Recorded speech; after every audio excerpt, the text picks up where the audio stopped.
we do at HANDS.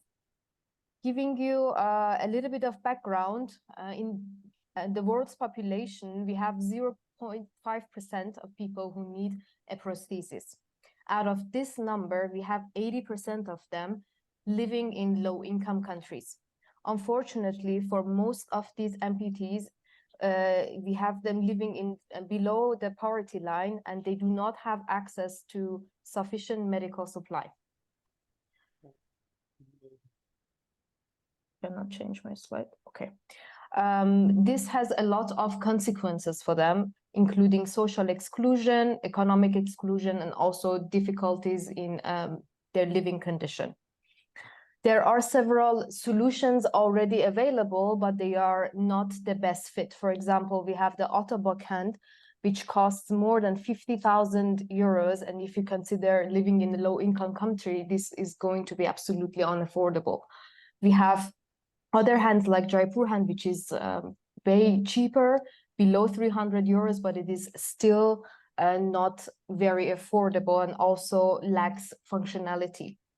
So what is missing at the moment is an accessible upper limb prosthesis for these low-income countries. What is needed is cost-effectiveness, robustness, prostheses that need low maintenance and can be locally manufactured and can be customized. So EnHands is a student initiative that started at the Technical University of Munich and has three main goals of developing accessible upper limb prostheses, designing them in a custom manner and also manufacturing them locally, and also designing them in a having a functional and cosmetic design. Our core values are sustainability, user-oriented, and local manufacturing. This is our team. You can read more about us on our website. But at the moment, I'd like to hand over to my colleagues to introduce to you what milestones we have on our product development, what prototypes we have, and what experiments we did in our last trip in Nepal to validate our prototypes. Please welcome Leon and Johannes.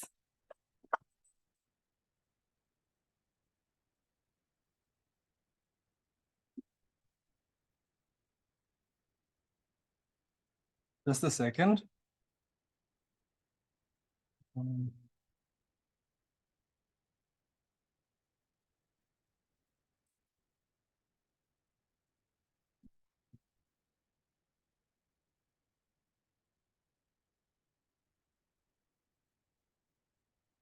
Okay.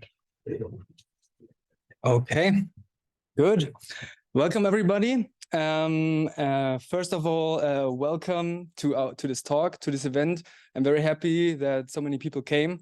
Very happy also that people are joining online in Zoom. So hello to you as well. And yeah, we are here. This is Johannes and I'm Leon, and we are part of the founding team of EnHands and also part of the technical team. So one additional thing that we did is the field trip to Nepal. Actually, 1 month ago, we went on the plane. So we just wanted to tell you some experiences, some stories that we had over there, and show you some pictures. Yeah, so we had this great opportunity because of Viquar and his connection. So thank you for this opportunity. Yeah, we show you some pictures of people, and the pictures that we took were from people who had upper limb deficiency. So we can see children, we can see older men, we can see also people with lower limb amputation. So a wide range of people actually need are in need for a prosthetic device. And actually the man on the left, we talked to him yeah, for half an hour. He actually had his amputation 25 years ago and never considered to buy a prosthetic device or to even try one. So that was quite impressive. He's now 71 years old, and this was his first time he had the opportunity. So yes, but before we go deeper into what we did in Nepal and where we went, I just wanted to show you an overview of what we already have done. It's a lot of stuff. I don't go into it, but yeah, we developed some prototypes over the past year, and this is basically an overview of what we did. We did silicone hands, we did functional hands, but on the Nepal trip, this was the focus. We printed 20 hands and delivered them to the people over there. We also delivered them to people in Bangladesh. And yes, so Johannes is going to show you also some insights on where we went. Yeah, so our first station was in how is it called? Forget the name over and over again. Body Bus. And we got invited there by Naya Qadam, by Dr. Viquar and his team, who were running a camp over there for affordable limb prosthesis, and they set up the camp for 1 month, and it works like that they just are there for 1 month, and then people from all around this area, they come there and stay the day for getting a prosthesis, and the prosthesis is then customly made for them, fitted, and in the evening they return home with prosthesis for free, in fact. And here you can see a few images of what we've seen. Here on the left lower side, you see a typical patient who got a leg prosthesis, and he was very interesting, in fact, because he was able to walk really fast and sufficiently with it. So this was nice to see. And on the top images, you can see Leon and Sonia discussing about hand prosthesis. And here you can see how we delivered our models to the technicians over there. And then we also got invited to Birganj, which was a bit, even more a bit south in Nepal, close to the Indian border. And there we especially wanted to see more patients for hands, because we focus on hands. And the local Rotary Club there runs a small hospital and workshop, which you can see on the left side. And this is their workshop over there, where they build prostheses every day in the same style as in the camp we visited. And the nice thing over there was also that we had in-person interviews with patients, and that we could run all the manufacturing steps on our own with the help of the technicians over there. Yeah, and then I hand over to Leon for some more details. Okay, so we went there and had the opportunity to bring our own hands to people. And for this step, you basically have to have an interface, because we produced our hands here with 3D printing. You can later on see them over there on this table. And we built this interface using pipes, heated pipes that we tailored to the hand of the patient. Oh, yeah, I need to hold my microphone better, but yes. And yeah, then we screwed on our hands. That's first of all a very basic hand, but we just wanted to see how the process works, and we wanted to see if they like it. And this example I wanted to discuss for one patient, which you can see over on the right corner. He's called Ranu, and he is 7 years old. He has lost his hand 5 years ago, when he was 2 years old. And this was the case when he played with his brother. And he basically got in a grasshopper, which is a common device, not hopper, but chopper, a grass chopper. And then his limb got cut. And yeah, it's a below elbow amputation, and yeah, so we followed him around and we built this, and this is just one example of the work that we did there. And finally, to conclude, we just wanted to see what's next. And we wanted to show this because I think this event here is a great opportunity to discuss what is needed actually for developing countries, what is needed for low income countries. And yeah, we see this as an opportunity to raise awareness about this topic. And yeah, on this basically we decide what is done next and what is more important. Is it features? Is it cheap? Is it that it's more cheap? What are the production methods? So I'm very excited for the upcoming talk and for the upcoming speakers. And yes, thank you very much. I would hand over to Niga. Yeah. Thank you. Thank you. I think we can leave this one. Can you mute this one? We have to unmute this one, right? Yeah. Mm-hmm. Okay. Yes, it's working. Perfect. So we have our first guest speaker. I am very happy to introduce our speaker to you. Dr. Viquar Qurashi is an orthopedic surgeon at Russell's Hall Hospital in the UK.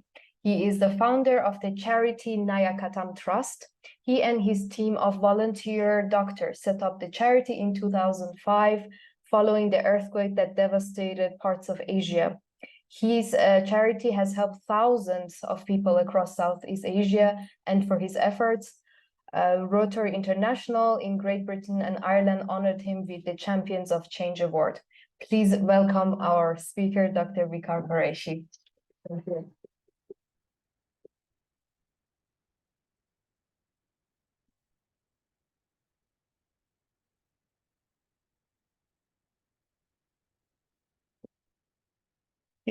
Good idea. Sorry,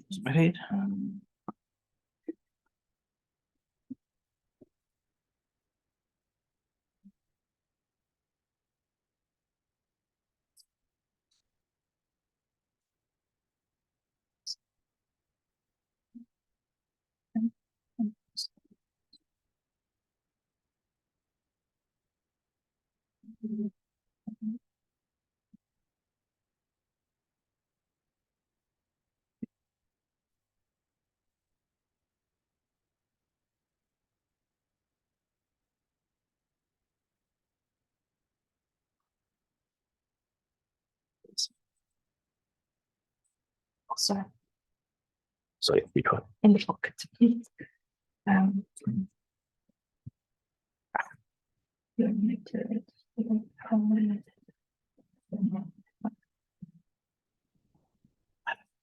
Okay. All right. So, what do I do like this? Okay. So, good evening. My introduction obviously has been done quite nicely, not by one, but two or three introducers before. But I think I must admit, I need to introduce a bit more to the fact that don't go on the audience, number of audiences here, okay? This meeting is very important because I've come all the way from Birmingham, okay? So yeah, I mean, audiences could be 3, 4, 7, 10, but that's not important. Important bit is that like-minded people, if they're on one ground, you get it, okay? So number one, thank you very much, team from EnHands, team from Amrita, Sonia. We've been working quite some time for this event, and even before this event, we've been working and sort of collaborating with the Naya Qadam and your team, TUM, to get something for the underdeveloped world. Thank you. Okay, so that's been quite nice. I don't want to, you can skip this slide quite easily and nicely. And this one I can skip. Yes, I'm a trauma and orthopedic surgeon, so I shouldn't be here at all. This is my job is to cut the limb and then give it to you to sort it out. But yes, so like we said, interface, I'm the interface today. So cutting is easy bit, but applying them and a prosthetic limb is but more difficult. Okay, so this slide, do you think lights are okay? You want to switch them off, or you're all right with this one? Okay, so what is this slide and why this slide is here? Can anyone come up with the German translation that doesn't meet. Why did I put this slide here? Because this person is missing limbs. Got it. So this is how patients are brought to you in the third world, in a wheelbarrow. This girl is missing hand and missing limbs. Okay. This picture, each time I put it on the screen, I tell to myself, no, it's not going to be anymore. Just imagine. Just imagine yourself. That's the way you have to come to me, crawling onto the floor.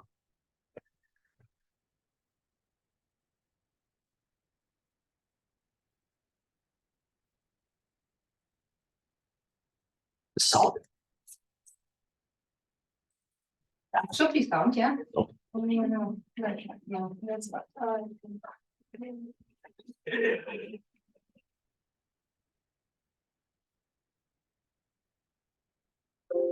Yeah.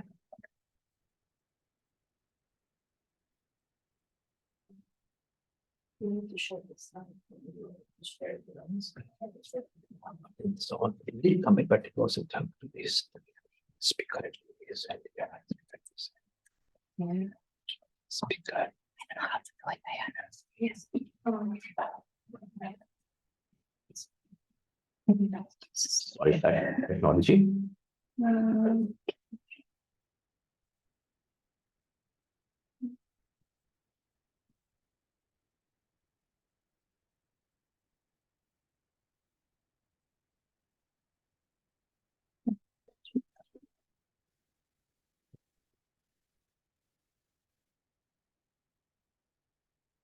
So just imagine if you're an amputee, that's your life.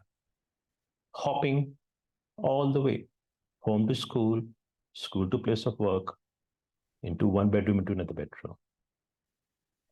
And I see loads of them, not one. I see loads. It's one picture, but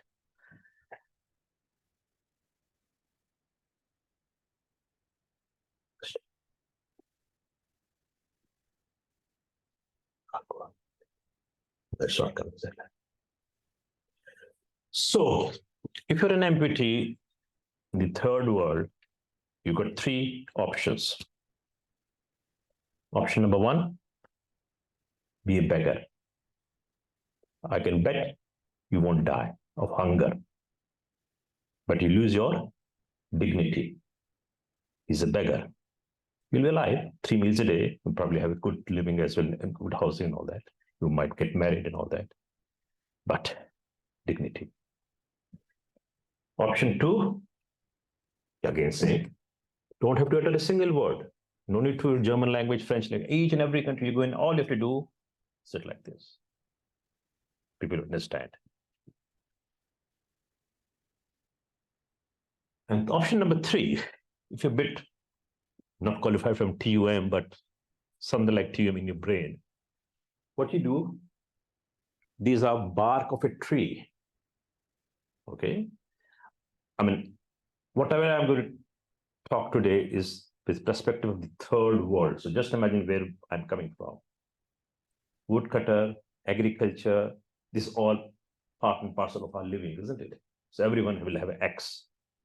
Everyone will be grass cutter, wood cutter. So they know a bit of geometry or a, what do you call it, a carpentry for that matter. So what you do, you take two halves of a bark of a tree, you wrap around your stump, which is this thing. And then, what is this thing? These are intravenous drips, tubing, which of course, in the third world, they're not disposed properly. They just dispose like a garbage. So you wrap it around, because when you start walking, it tends to open, isn't it? So you wrap it around the stump.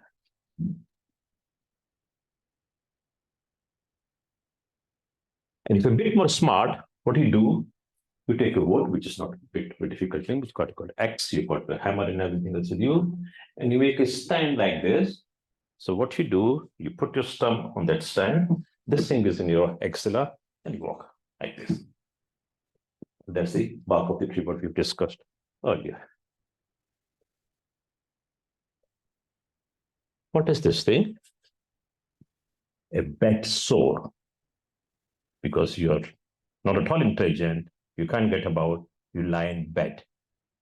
And lying in bed, as you can tell from my hospital perspective, if you lie in bed for more than 6 weeks' time, you'll have bed sore. So this is his buttock, bed sore number 1, bed sore number 2, with the coronavirus, infection, pneumonia, death. So the 3 options we've discussed. Why? I think it has been emphasized quite nicely with our initial first speaker and in introduction. There's a disparity here. In this world, there's a disparity. Why? The population is 7 billion, the whole world, but it's only 15% of the people who are enjoying all what you call necessities, basic necessities of life, and they're confined to only 35 countries out of the 178, probably that's the last number I had from WHO. 178 countries in the world, only 35, and Australia, America, big part of Europe. Why? Disparity in finances. They pay taxes. We don't pay taxes. Let's be frank. So come back to Europe. If you have an amputation here, you are spoiled for choice. You are spoiled for choice. They'll ask you, which one do you want? Because they want to promote. The companies are behind it. The insurance companies are behind it. The pharmaceutical companies are behind it. They want to promote the limb. Which one do you want? Carbon fiber, silicone, elastic. Yeah, I'm a sprinter. I need S-limb. Not only this, I'm a dancer. I want to go to the pub. I want to have nightlife. So ordinarily, they're not supposed to put high heels, but yes, they're custom made for them.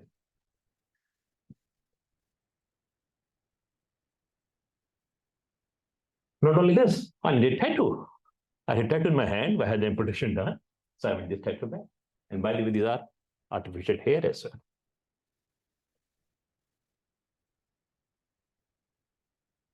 Who's footing the bill? Companies, government, taxpayer. How much? Yeah. But just to be safe side, keep this figure in your mind. We're talking about $30,000 to $50,000. And this is not for life. I think the key message today, if everyone can take home, is whatever amount of money you put in this prosthesis, that's not for life. It's not a car that you can drive for 15, 18 odd years' time. This limb is going to last only 3 years, 4 years, 3.5, 4 years. Why? It's like a foot. Shoelaces will break. Sole will break. Rain, water, snow. The life is only 3 years' time of a prosthetic limb.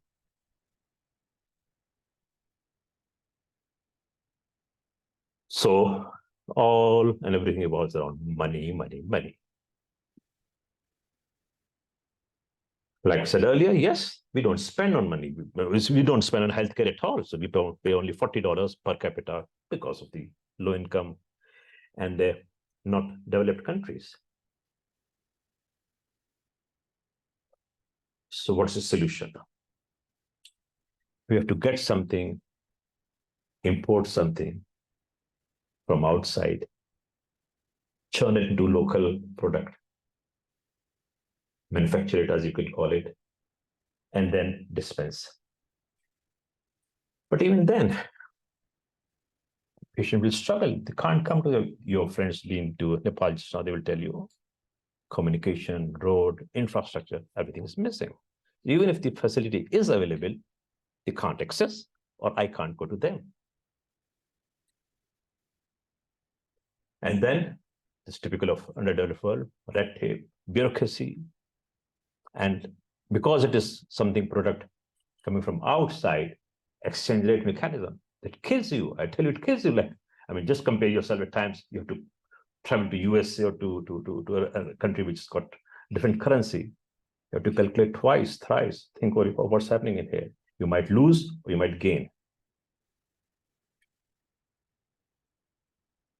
And it's not only this. What I'm trying to say is what is good in the developed world is necessary that it's good in the underdeveloped world. My requirement might be entirely different. So even if you give me the best of the best limb, I will not use it because my lifestyle, my requirement, my social layout is entirely different. Why? Literacy, low. So I can't apprehend. What are you telling me? I can't apprehend. We are agriculture-based economy. Everything is agriculture, 80%. So which means each and every person, whether is educated or uneducated, will know how to go into the paddy fields, plow, put rice seed in, walk across into knee-deep water. And it, like I said, no motorways, no highways, rural areas. You have to take time to go down from point A to point B. And last of them, but not least, very important, my culture. I pray in a different fashion. I cannot take the shoe into the prayer hall. I have to take it off. Whereas the Western limb, you must have a shoe on. You know what I'm trying to say? You people are trying to help me out, but I'm still defying your goodwill because it doesn't suit my culture. Doesn't even know that how do these third world countries, general population, sit, squat, pray, or spend the time of once they come out from work? Square.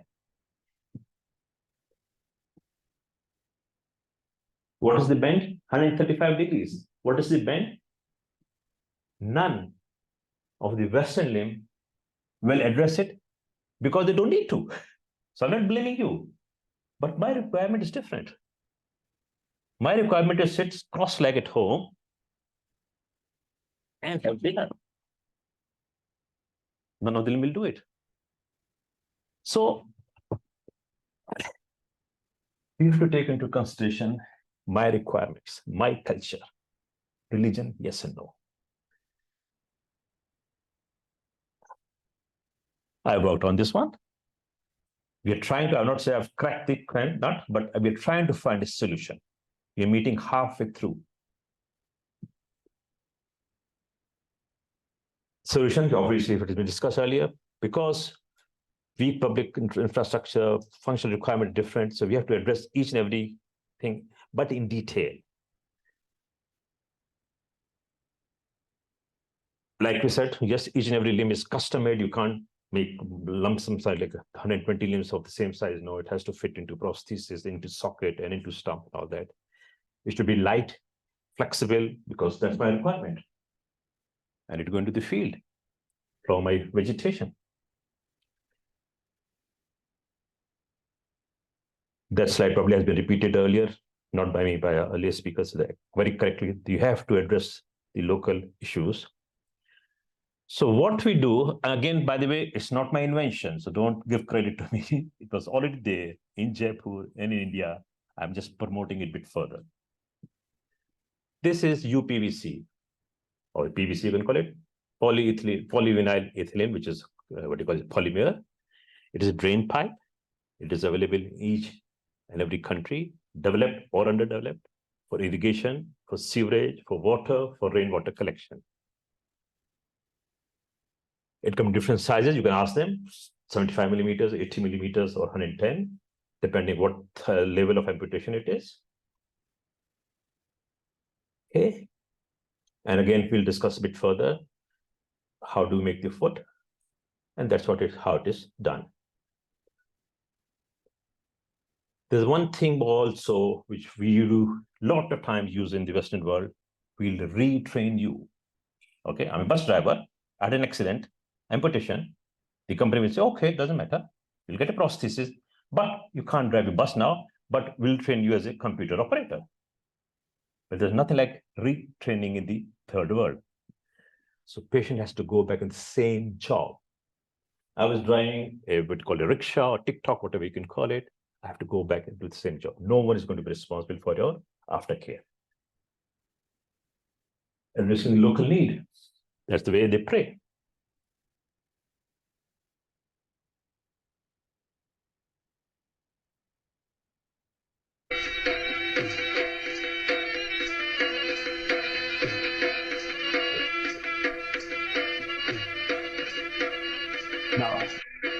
is he doing? He's a teacher, postman, selling vegetables, delivering letters, and stuff. That's the same job.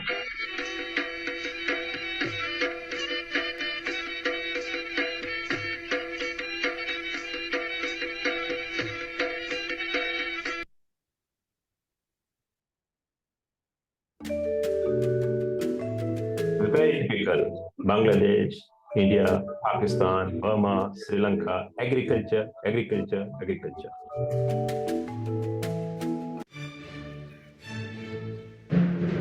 Going on the top of the tree, fetching the fruit, selling in the market. That's my job.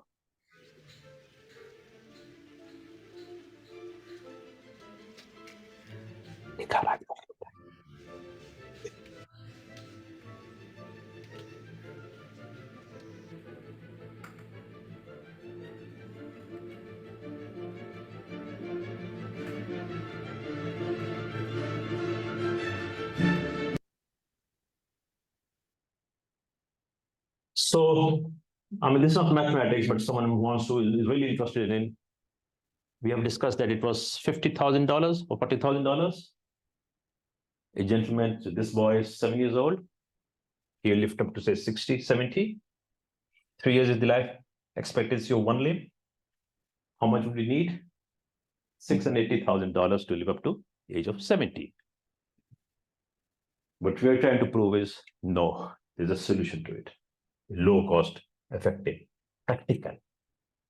Doesn't mean low cost means low cost. No, it is effective. It addresses our need. I don't think I should be putting C-limb because this is an autobox company. They might sue me later on. But just for the sake of the Western limb is carbon fiber, Bluetooth, battery, lifetime is same. And this amputee who was 7 years old, we need, only for 1 million, we'll be able to address 25 amputees. Whereas the one, what we are trying to promote is you can address 11,000.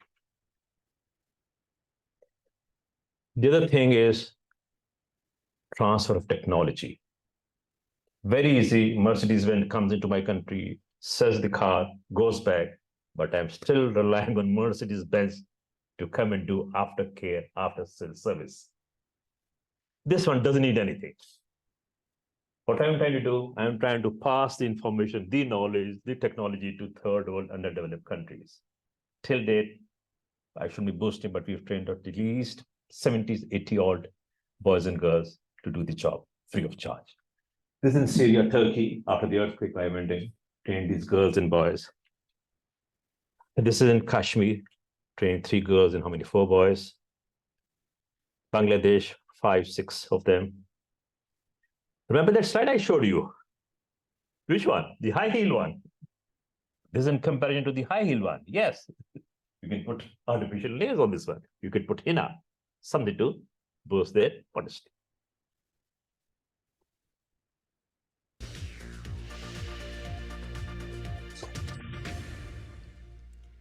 A surgeon from Russell's Hall Hospital in Dudley has just returned from Syria, where he's been fitting artificial limbs to So I don't think we should be showing this. This is a BBC news on this one, that how do the solution comes from the far away from the full which I'm trying to promote here. And I think that's all. Thank you very much. Well in time? Yes,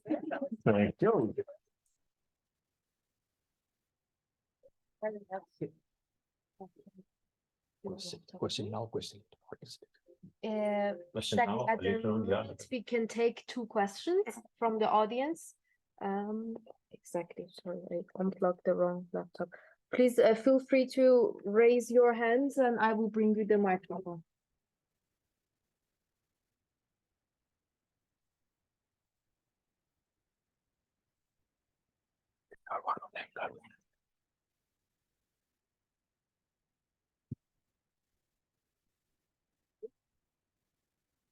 Thank you very much for the talk. It was super interesting. I was wondering, in the video you showed how the knee can move. So of course there needs to be some mechanism. And in a third world, I was just wondering, how is it like as soon as you have like a moving link, probably it's a bit more complex, and maybe you need other parts also that you need to, I don't know, like import or buy. How are you dealing with that? So in case something breaks, you need to like replace it. Yeah, so in general, how are you dealing with a bit more complex parts that you need for your low-cost prosthesis? Correct. Thank you. Yeah. So is it okay? I think are you? Yeah. The question is that how you deal with complex knee movement, which I've already discussed. That it is from an anatomical point of view, from a medical student or a doctor's point of view, knee joint is a very complex joint. Till date, year 2023 coming into 24, we as doctors, scientists, engineers have not been able to mimic even 20% of what the natural knee does it. It has got 6 movements: extension, flexion, rotation, anterior draw, posterior draw. We can't get it on a mechanical sort of a drawing board. So the basic one which we do is a drop lock. So the patient walks like this. Yeah, I do, but he's walking. But the newer ones, ceiling, what we discussed, that polyaxial. So they do 2 movements, forward, backward, and rotation, but still not the one which God has made for you. So that is still, jury is out to find out what is the solution to a natural knee which got 6 or 7 movement. We can't replicate till date. But the point is that at least something is better than nothing. The drop lock one, there's a lock there. So when you want to sit, you just drop this thing in, flexes to 90 degrees, okay? Then you want to walk, you lock it. That's where you are. But the new ones, the Autobock one and the German ones, yeah, they're okay. But again, the more sure you put in, the more sweet it is. Question number 2. If it is okay, we leave the rest of the questions to the networking, as we have the next speaker who needs to start at the moment. Yes, thank you very much.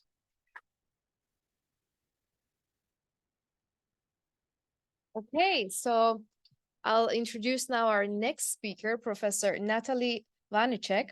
She's a professor of clinical biomechanics and a senior fellow of the Higher Education Academy. She's an associate editor in sports medicine and biomechanics for the Journal of Sports Sciences and associate member of the British Association of Chartered Physiotherapists in amputee rehabilitation. She's passionate about her research in clinical gait analysis and musculoskeletal biomechanics. Her work is aimed at reducing falls, improving function, and attenuating musculoskeletal decline through exercise among individuals with limited mobility. Much of her focus has been on people with lower limb amputation and improving their mobility with specialized community exercise programs and prosthetic prescriptions. So a warm welcome to our speaker. Please, a round of applause. Thank you. Can everyone hear me? Yes, we can hear you. Okay, great. Thank you for inviting me to your talk this evening. So my name is Natalie, and I am a professor in the department, actually we're a school now, School of Sport, Exercise and Rehabilitation Sciences. And I've been working with people who have a lower limb amputation for almost 20 years. And so I'm going to give you a little bit of background information about how things work in England. It represents the majority of the UK, but I'll be looking at it from the perspective of NHS England.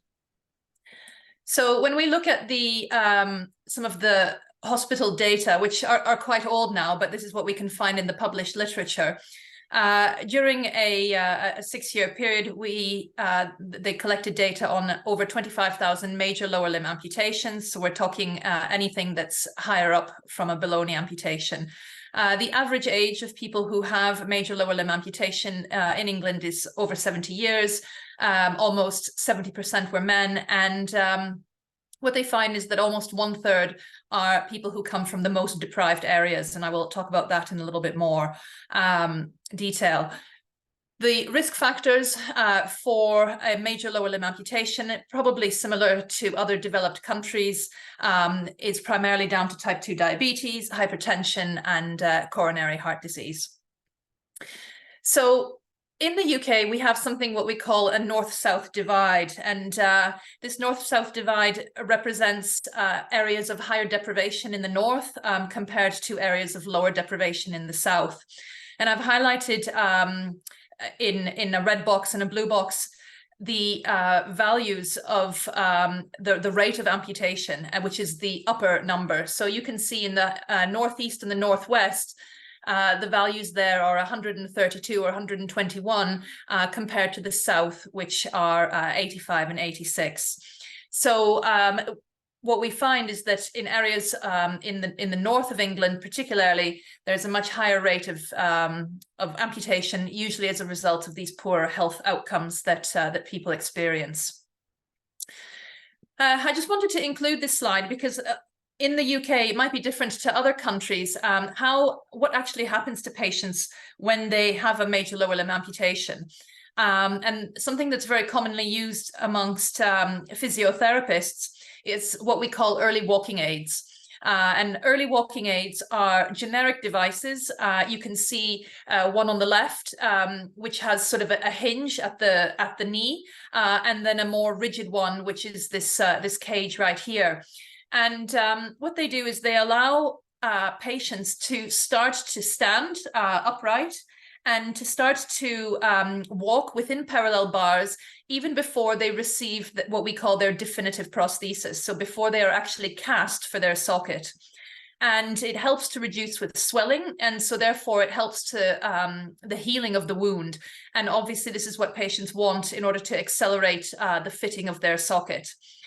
So there's two different kinds of early walking aids, although I'm not sure that the one with the hinge joint is manufactured anymore. This paper that we published is quite old now.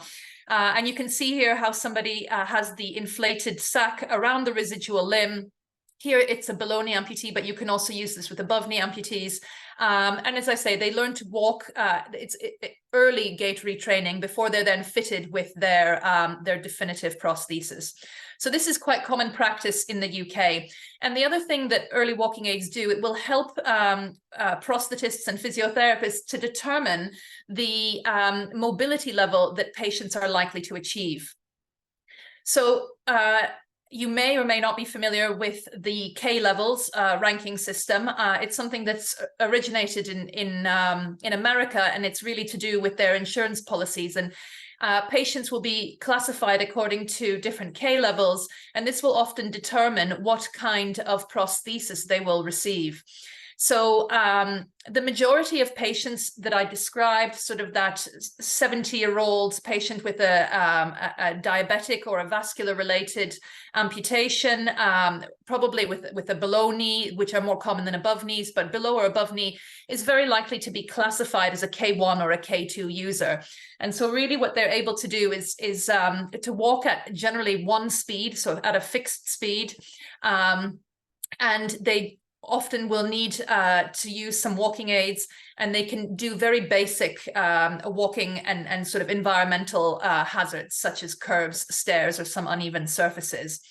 And I draw this line between K2 and K3 users because a lot of the prosthetic componentry that is available on the NHS, the more advanced prosthetic componentry, is usually exclusively prescribed to K3 or K4 users. And so it is really a goal of a lot of patients, particularly those who are classified as the K2 users, to try and improve their physical function so that they would be able to access on the NHS the K3 or K4 or the componentry that would be normally reserved for the K3 or K4 users. Your previous speaker mentioned all of the fantastic componentry that is available, and some of those, the pictures there were of powered prostheses. But these can sometimes be quite heavy and sometimes beyond the functional capacity of K1 and K2 users. And certainly from an NHS perspective or from a National Health Service perspective, when we're dealing with national health monies rather than private insurances, then patients do need to demonstrate their function. There is one other mobility grade system, which is called the SIGAM. This is also used, and again, it's that same red line as in the previous slide would probably be drawn between level C and level D. You can see that it's perhaps a little bit more specific, and I would say the SIGAM is more UK-based, whereas the K classification system is probably more international. So there are several professional organizations that we have in the UK from many perspectives of the allied health professionals that work with patients who have an amputation. There's BAPO, which are the P&O. There's BACPAR, which are the physiotherapists. There's the consultants who are usually part of the BSPRM. There's ISPO, and we have a national ISPO UK. And there's the Vascular Society of GB in Ireland, and these are the vascular surgeons who tend to perform the amputations.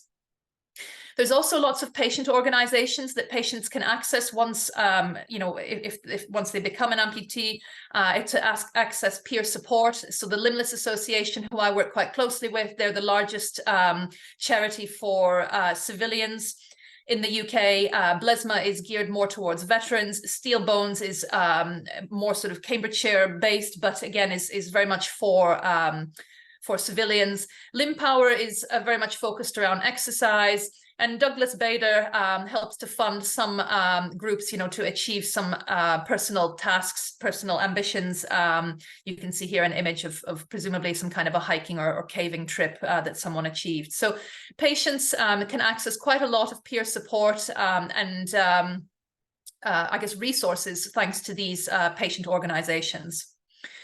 So let's talk a little bit about the prosthetics provision. As I say, we're speaking here for NHS England, although this is usually quite mirrored by Scotland and Wales and Northern Ireland. So currently in the UK, the number of patients who are receiving specialist rehabilitation services is estimated to be between 55 and 60,000. And so NHS England has a budget of approximately £60 million per year focusing on these specialist rehabilitation services and including prosthetics. And within England, there are 35 centres that provide this specialised prosthetic services. So my research more recently has focused on ankle feet. Currently, there are no prescription protocols related to the prescription of prosthetic ankle feet.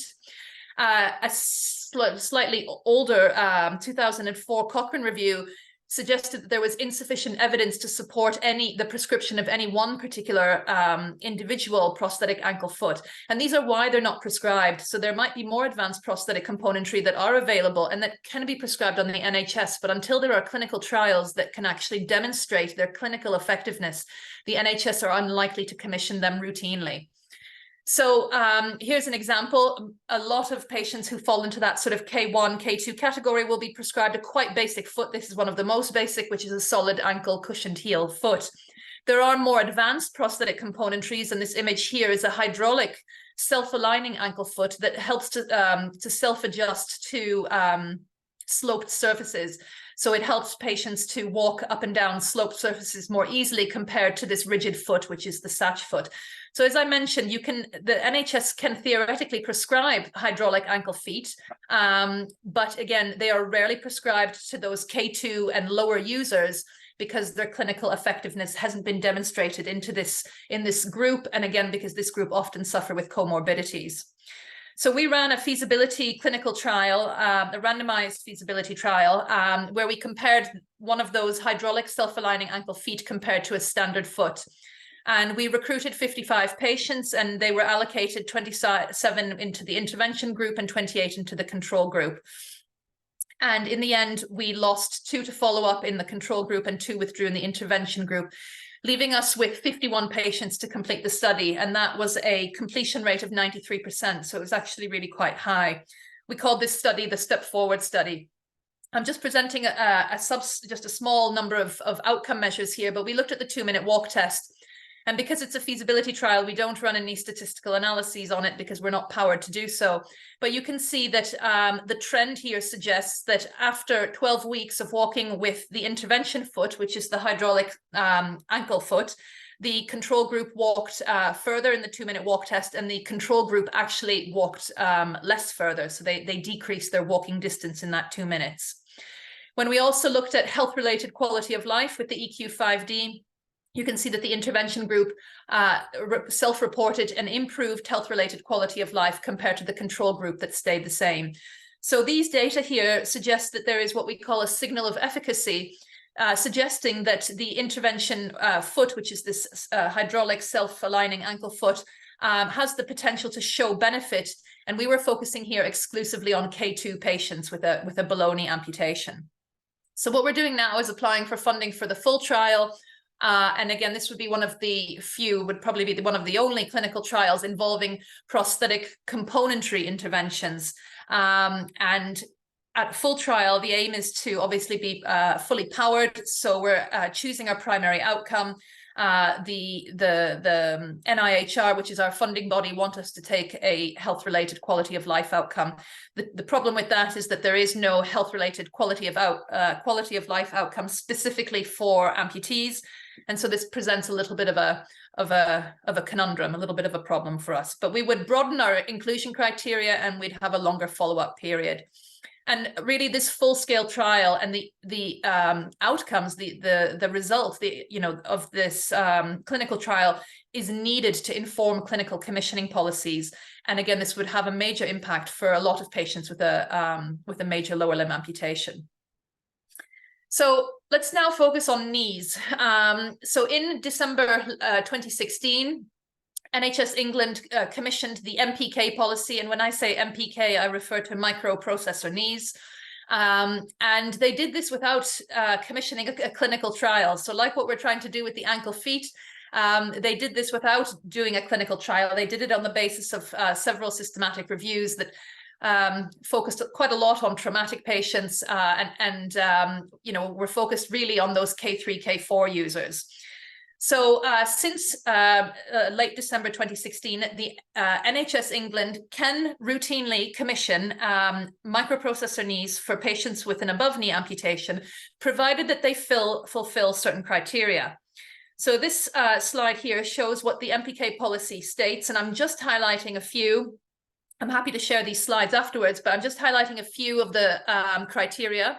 Patients must be a minimum of K3, at a K3 level. They must be able to walk with a free mechanical knee. They must be classified as SIGAM-D, so those are the classifications that I mentioned earlier. And I highlight here at the bottom that they must have sufficient cardiovascular ability to meet the demands of walking with a free knee. I also highlight some other clinical considerations, and I put these in orange or amber. They must evidence those who have an unstable gait pattern and frequent falls. So this is somewhere where MPKs would actually be quite beneficial, but this is one of the sort of the limitations, that they're unlikely to be prescribed an MPK if they report several falls or near misses. And that therefore a trial with an MPK would be needed before they can commission a full MPK or prescribe a full MPK for that patient. Again, people with very high falls risk, which is a shame because MPKs are very much designed to help prevent people from falling. And they're also looking at the energetic requirements of the patient. We know that as the amputation level increases proximally, then the metabolic requirements are increased as well. The contraindications are anybody who has a low activity level. So if they're classified as K2, they would not qualify for a microprocessor knee. Again, it corresponds to a SIGAM A or C. And they're also highlighting here anyone with a significant hip flexion contractures is unlikely to benefit from the MPK, or it's unlikely to be suitable for them. So the NHS England, but also Scotland and Wales, are transitioning existing patients from mechanical knees onto the MPKs. And through the IFPO UK, there's a big collection of outcome measures data, and we sort of await the sharing of those data and the publication. I'm only putting this here because I don't specialize at all in prosthetic hands, but I'm contrasting a little bit what NHS England have commissioned. So in 2016, they commissioned the MPKs, the microprocessor knees. in just about over a year ago, they commissioned the multi-grip prosthetic hands for all ages. And again, there's no commissioning of the prosthetic ankle feet that would benefit the majority of major lower limb amputees. So I'm just putting this on the slide just so that you are aware that multi-grip prosthetic hands are now available to be routinely commissioned on the NHS. I want us to finish this slide by also looking at the patient's perspective. So in 2018, NHS England conducted a survey of their patient group, and they received 855 responses. These were from 88% of adult patients, mostly in that older age category from 50 to 70 years. The majority, over 94%, identified as non-white. Identified as white. So only a small group, 6% identified as non-white. 2/3 had a lower limb loss and 1/3 had upper limb loss. So the survey was very much about asking patients to report on their satisfaction with prosthetic services. So they were also looking at how far people were traveling and to access the services, and how satisfied they were with the treatment that they received. So half of the respondents traveled over 30 kilometers. 2/3 were satisfied with the services, 16 were dissatisfied, and this was mostly related to issues with the socket, delays with receiving their definitive prosthesis, or improving the socket fit, unnecessary appointments and delays. Some people some respondents complained that they had difficulty accessing the MPKs. As you can see from my previous slides, some reasons probably why. And they were also dissatisfied with some of the joints that were not movable, heavy and ugly. And again, when we're talking about not movable joints, I gave the example of the ankle feet that a vast majority of below knee amputees receive. So these were some of the areas where patients were unhappy with prosthetic services. I want to focus on just a few responses from the patients. Some patients said that there should be a clear catalogue of available options, limbs, sockets under the NHS, which is the same for all providers in England. Some patients in England complain of a postcode lottery, so it very much depends which prosthetic centre they go to in terms of what prosthetic componentry they will receive. And again, here I'm specifically referring to patients who are on the National Health Service, not patients in the private services. Patients reported that the money should follow patients, with options to easily go to another centre. Again, this isn't this is one of the complaints that patients have. And I highlight this one, the final one, where patients say there's a significant scope to improve rehabilitation and proactively support patients in having an active life, provide a more person-centered approach to rehabilitation and not just the prosthesis. Some centres have gyms and group sessions, but many do not have anything of that sort. And some of the work that I've been working on at Hull for many years is about reducing falls and using exercise to reduce falls. And something that we started, many years ago, but actually put into practice is an exercise program which we call Keep Moving. And I'll put a link to a video in the chat before I leave the call. But this just shows, some of the patients that we have in our group. You can see we've got 2 patients at the front who are bilateral. You can see some patients working with mechanical knees and MPKs. This patient now, thanks to the exercise program, has progressed off the MPK and off the mechanical knee and onto the MPK because they've managed to improve their physical stamina, their cardiovascular fitness, and reduce their falls. So the group is quite heterogeneous, as you would expect. And what patients report, or these aren't patients, these are participants, what they really report are lots of not only physical benefits of the exercise program, but also mental benefits. So this is, again, some of the work that we're working on in Hull, and we've just received some funding from Sport England to expand the Keep Moving exercise program to Nottingham. So we're going to start that program in the new year. Here are my contact details. If anybody would like to get in touch or send a question, I'm not able to stay for any Q&A right now. I have to drive my son to football. I'm sorry, but I will happily take any questions over email. So please jot down my email address, and I will put a video, as I say, of the Keep Moving program into the chat if you want to have a look. Thank you. Thank you very much, Natalie. Thanks a lot. I hope you can hear the audience applauding. Thanks very much. And hopefully we can share the slide with them, and the audience can get to you when they have any questions. Absolutely. I'd really like that. Yes, thank you. Thank you. Okay, thank you.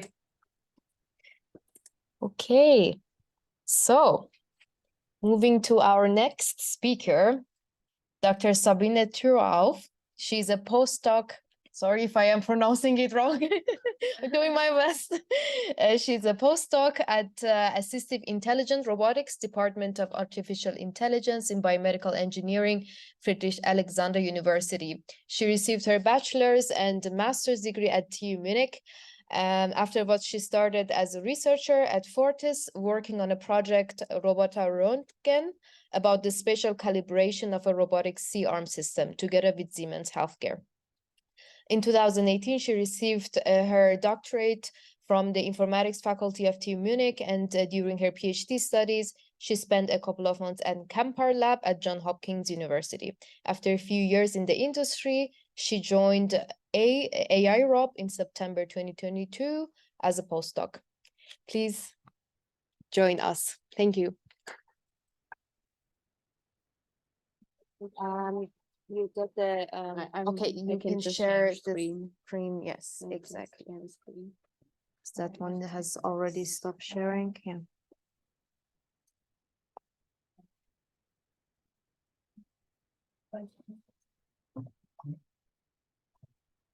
Maybe she can use this one. Yeah, it's fine. Let's try if the audience can in the Zoom hear well with that. Is it working with a microphone? In the Zoom call? Okay. Okay, so hi everyone. I'm talking a little bit about which sensors are commonly used nowadays for prostheses or wearables, or which are wearable and can be used for prostheses, and as well some sensors which could be the low-cost variant for that. So just a short overview. Maybe let's start already, since we don't have so much time. So currently in first world countries, you have EMG sensors, which are measuring your muscle contraction, that you can control, maybe grasp something, or do a flexion, extension, and so on. As well, you can, for example, add some load cells to measure the forces, the torques, but these things are pretty expensive actually. So this is also like the $700 for this bracelet is just actually a low-cost version of EMG sensors. And there are systems which cost about 20,000 and so on. And also there are load cells which are way more expensive. So for third world countries, this would not be fine. So our chair developed different systems. For example, in contrast to the EMG bracelet, we have a force myography bracelet. So we have force-sensitive resistors in it. So they are actually tiny pressure measures. So you have one layer where there is some material which changes its resistance, electrical resistance, depending on how much you press on it. So with this, you can also measure how much it is pressed on a specific sensor. And if you contract your muscles, you also see how it changes. So if I would wear a bracelet, which is really fixed, and you can see, for example, how this muscle, if I grasp it, would come out. And with these tiny motions, you could already measure muscle contractions and also get to maybe similar result like with EMG. So we have one system which is more or less running currently, and a whole bracelet would be about 20 euros, for example. So, but we have it in a modular way, so that you could even use it, make more sensors, use it maybe also for lower limbs or whatever. We also have something, a tracking system with IMUs. So here is my colleague Marek. He developed the system. So he has different units around his arms. So one for the upper arm, one for the lower arm, and one at the hands, and one at the chest. And they just track the orientation to the Earth magnetic field. And we just have a kinematic model behind, so we can actually track how he's moving and transfer it to the robots. But we're currently also using this in combination with EMG, for example, to control devices. So that, you know, if I'm doing a specific motion and maybe I'm holding my hand up, this means that I might maybe move a system to a specific position, or maybe want to always to grasp, so that I can combine these signals. So these things are sensors which I could use, which are way less cost sensitive than the ones which are currently in nowadays prostheses, and they are easy to build it yourself. So for example, we just had a meeting with a robot manufacturer a couple of days ago, and he was just checking, telling us, oh yeah, I understand the system, no issue. My 13-year-old son made one of him own, yeah, for playing video games, yeah. So it's not, you need maybe some knowledge, but it's also, I think, easy to transfer, so you don't need to be a highly trained specialist for that. And also the devices are, so we have now here, we just made a new one where you have, so 7 units, 3 for each arm and 1 for the chest.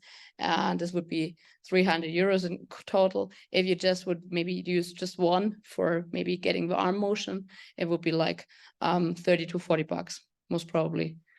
So you can, and you can combine, you could even track the whole skeleton or whatever, or just maybe if you have tiny ones. So we're currently not in that size, but also for finger motions. Okay, so I hope I'm not too fast even. So we have, we know approaches which are commonly used like EMG, but still they are also not perfect. So if I have EMG with prosthesis, I sometimes also have just a prosthesis which can grasp, or which can do, has maybe 2 or 3 degrees of freedom, but it's pretty hard to detect more than that. And we have alternative low-cost sensors, for example, like the FMG, which is really starting to grow. Yeah, so there are more and more research is going on in this region, and which might also, so currently lots of people think that it might have, could really replace EMG control and have really make maybe the same, give you the same amount of different degrees of freedom which you finally can use, but in really a very, very low cost version compared to it. And but even if not, so if I'm, for example, in a third world country and I just want maybe to grasp something, but I just have 1 degree of freedom and I just need one of these force sensitive resistors, I maybe can make something for 5 euros that I can grasp again. And I think this is really making a difference. So you don't need so much like a whole, even if you just would have 1 EMG sensor, it would be maybe 10 times the money which you need for that. So it's always, I just want to say, even if these low cost things, currently it's not sure if they might be as good as the other ones which you have, but in general, they will work out for most purposes. So why not use them? So thank you for your attention.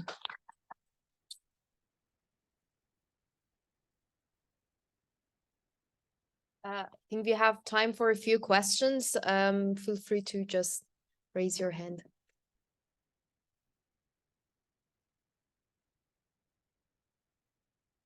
Tanya.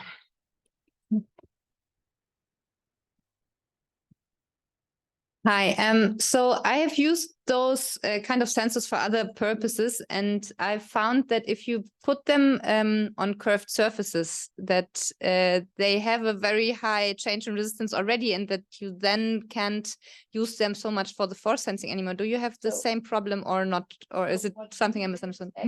So we have the sensors, and we have just, let's say, tiny boxes where we place them with sensors, and then we have some, let's say, some block which is moving and pushing on it, so that then you get rid of this issue. And you have lots of these tiny boxes where the sensors are in, and then you have something which pushes on it, and then you get rid of this curved surface. Cool, super smart. Okay. Yeah. Getting a little bit more fun. Hi, you can hear me. So the main issue with sensor data is processing the data. So what kind of low-cost solution are you using for processing? So for example, are you using an Arduino which processes the data, or? For example, in the tracking system, added a lot of the processes. You can also use an Arduino, a very typical one. Will work out, so you don't need so much computational effort to get it running, because you're actually just having variable resistances, and you can run a regression or something, or maybe a classifier, which would be pretty straightforward, so it doesn't need that much computation for. Okay, thank you. Okay, thank you very much. I think the audience can get another chance in the networking session to ask a few more questions. Perfect. So our next speaker, Dr. Utku Culha, he has received his bachelor's and master's degree from Bilkent University, Turkey, from the computer engineering department. He started his PhD in mechanical engineering in ETH Zurich, Switzerland, and then moved to the University of Cambridge, UK, to help establish the bio-inspired robotics laboratory.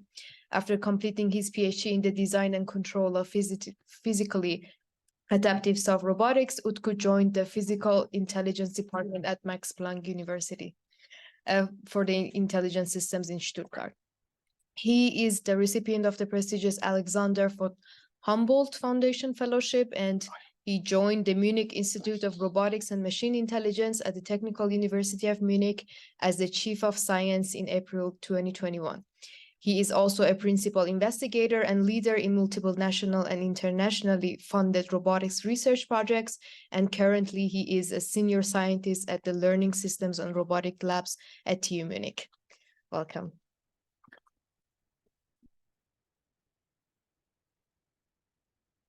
All right. Well, thanks very much for the introduction. Quickly.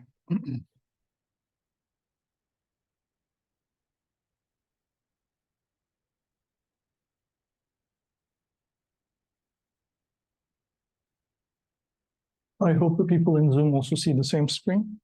Yes. Well, thanks very much again for the invitation. It's actually, I'm really happy that I'm talking about my research in this house.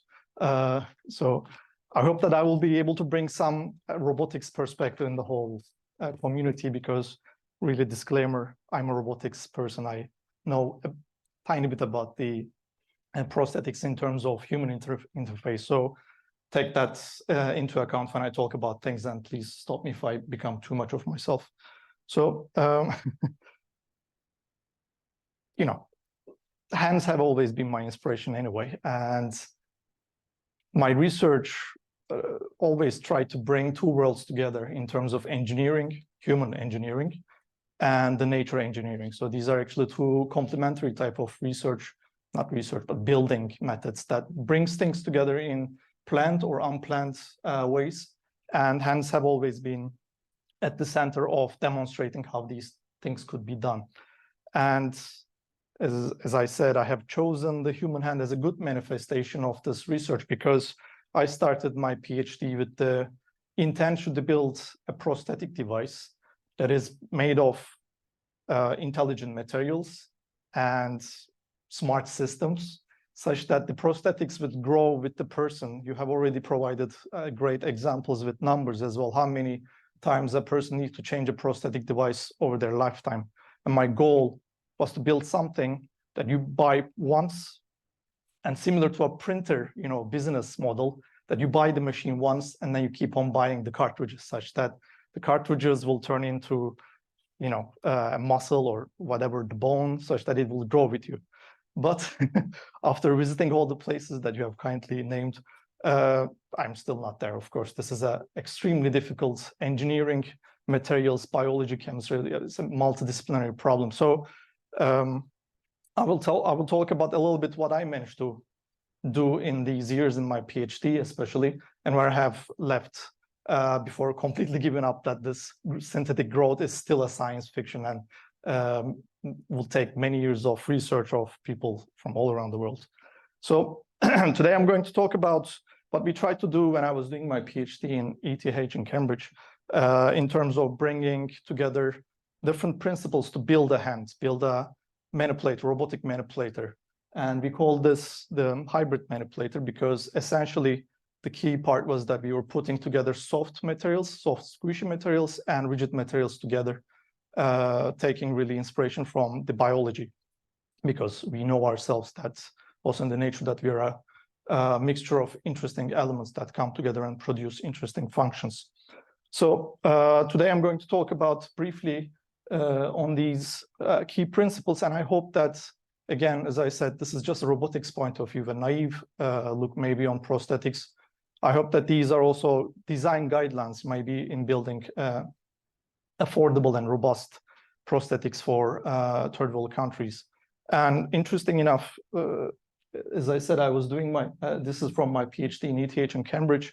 My professor there was Fumiya Ida, who's still a professor in the University of Cambridge. His PhD topic was cheap robotics. His idea was to use common materials and then bring them together in a smart way, such that they would produce robotic functions without costing too much. But to be perfectly honest, these always ended up in prototype levels, not really mass manufacture systems, which is still a challenge, which I will address at the end of this talk. So these 4 principles that we put together in a not so recent paper were the following 4. And I'm going to talk about each of them one by one. And maybe just one more thing to mention here, which is really at the center of this hybrid manipulators. When you have that soft and rigid materials space of design, you find yourself in the middle of it with a little bit of the advantage of rigid materials in terms of force exertion and controllability. On the other hand, you have a little bit of soft materials that gives you physical adaptation and more degrees of freedom, which allows you to really not care about precise motions because the compliance will take care of it. So this is a very early work, more than 10 years actually, from the group in ETH that I had my PhD.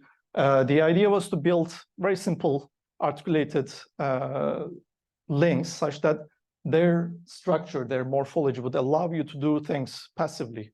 So what you're seeing here is a very simple material, and I will talk about it quite a lot. It's the hot glue. You know, you use it, it's Patex hot glue. This was the core of my PhD, actually. We used that material to kind of 3D print things on the run, and we would build structures that are flexible, are at the same time rigid in terms of how much material you actually extrude. And then the first idea was to 3D print them in such structures so that you can attach it to a robotic arm, and then just their morphology will allow you to passively pick things up.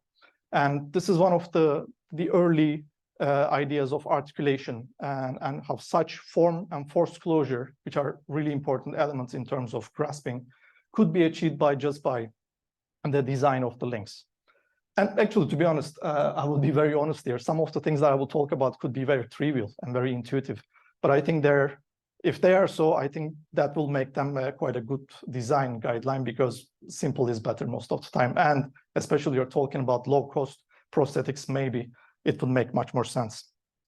The other one, in terms of going with the higher complexity, was soft actuation. We like to keep things soft at the same time as rigid, and then we like to keep our actuation in the same fashion as well, so that we don't hinder the possibility of these flexure and passive adapters. And what you're looking at is tendon-driven systems, which are very common in many robotics applications. And the key thing here is that we used a lot of bonding cables that would allow you to transfer the actuation points to different locations in the joints being the soft continuum systems, as you see here. On the left-hand side is just playing with the tendons. On the right-hand side, you see almost a spasming robotic finger I made, because this one only has a single tendon. This one, I think, it has more than 15 tendons, and I'm just pulling them random to show that doing something in a controlled fashion would be more than just an intuitive approach of pulling and releasing. So I still advocate the usage of tendons and tendon-driven systems for soft manipulators, because another very important thing is if you build an arm or build a robotic system, you prefer to keep it a low inertia such that it is still safe to use. And one way to do it is to take the heavy instruments, which are actuators, away from the links so that you can bring them as close as to the body itself, and then leaving the arm as light as possible so that even if that is out of control, it doesn't hit you as hard as a robotic manipulator. So such tendon-driven systems allow you to do that. The third one is, I think, the most important thing to me during my PhD was a mixture of materials. Even though I'm not a material scientist, I just put them together and play with them. The idea was to make sure that we could generate differential stiffness just by a material selection. You mix rigid materials with soft materials, and each of them will allow you to do something else. Like rigid materials would allow you to do force transfer, which is very important in what you're looking at here is trying to grasp or trying to exert some forces, while the soft joints allow the fingers to bend out of your own control, but not in a bad fashion. It's just allowing them to grasp or adapt to the surface. The one on the top this was from Cambridge. We were trying to pick up lettuce from the farms, and we must take the lettuce from the farm without basically destroying the lettuce, which requires your fingers to be quite adaptive, quite flexible. So this was an early demonstration, which is paper, but we later on took that onto the field, and I really picked up lettuce. And it's the same hand, uses a mixture of soft element, rigid elements, and then just very simple under-actuated, just pulling, and it would still allow us to achieve a certain level of manipulation. And the last point was guided soft joints. This is going more into the territory of geometry and anatomy. Just building things soft joints without any type of guidance would make them move in uncontrolled directions, which is not what you want. And again, the geometry of the anatomy already gives us a hint about certain structures in the. And I should be very careful. We have a doctor in the house. So the geometry of the joints would allow ligaments to move in certain directions, but still allowing them to flex a little bit. Imagine that you are trying to pick your key in your pocket in your jeans quite tight. Because of the geometry of the joints and your soft ligaments, you can put your finger, you can put your hand in your pocket, and it will just squish, but still you will be able to pick it up. And this is one of the greatest dexterity examples of the human hand. And while we're already mixing materials together, why not use the bone geometry to allow the ligaments, the soft ligaments, to move in certain directions? And there's another advantage of using such a system in robotic, as I said, from robotics point of view. You can load and unload potential energy, and then you can turn it into kinetic energy, which is quite difficult to do in typical actuators, electric actuators. What we can do is a very simple, as you see here, is flipping the coin. And it's only being done because I can load potential energy into my muscle, I can release it. This is something very difficult to achieve when you're using electric actuators. And the combination of materials and the joint design allows you to do that.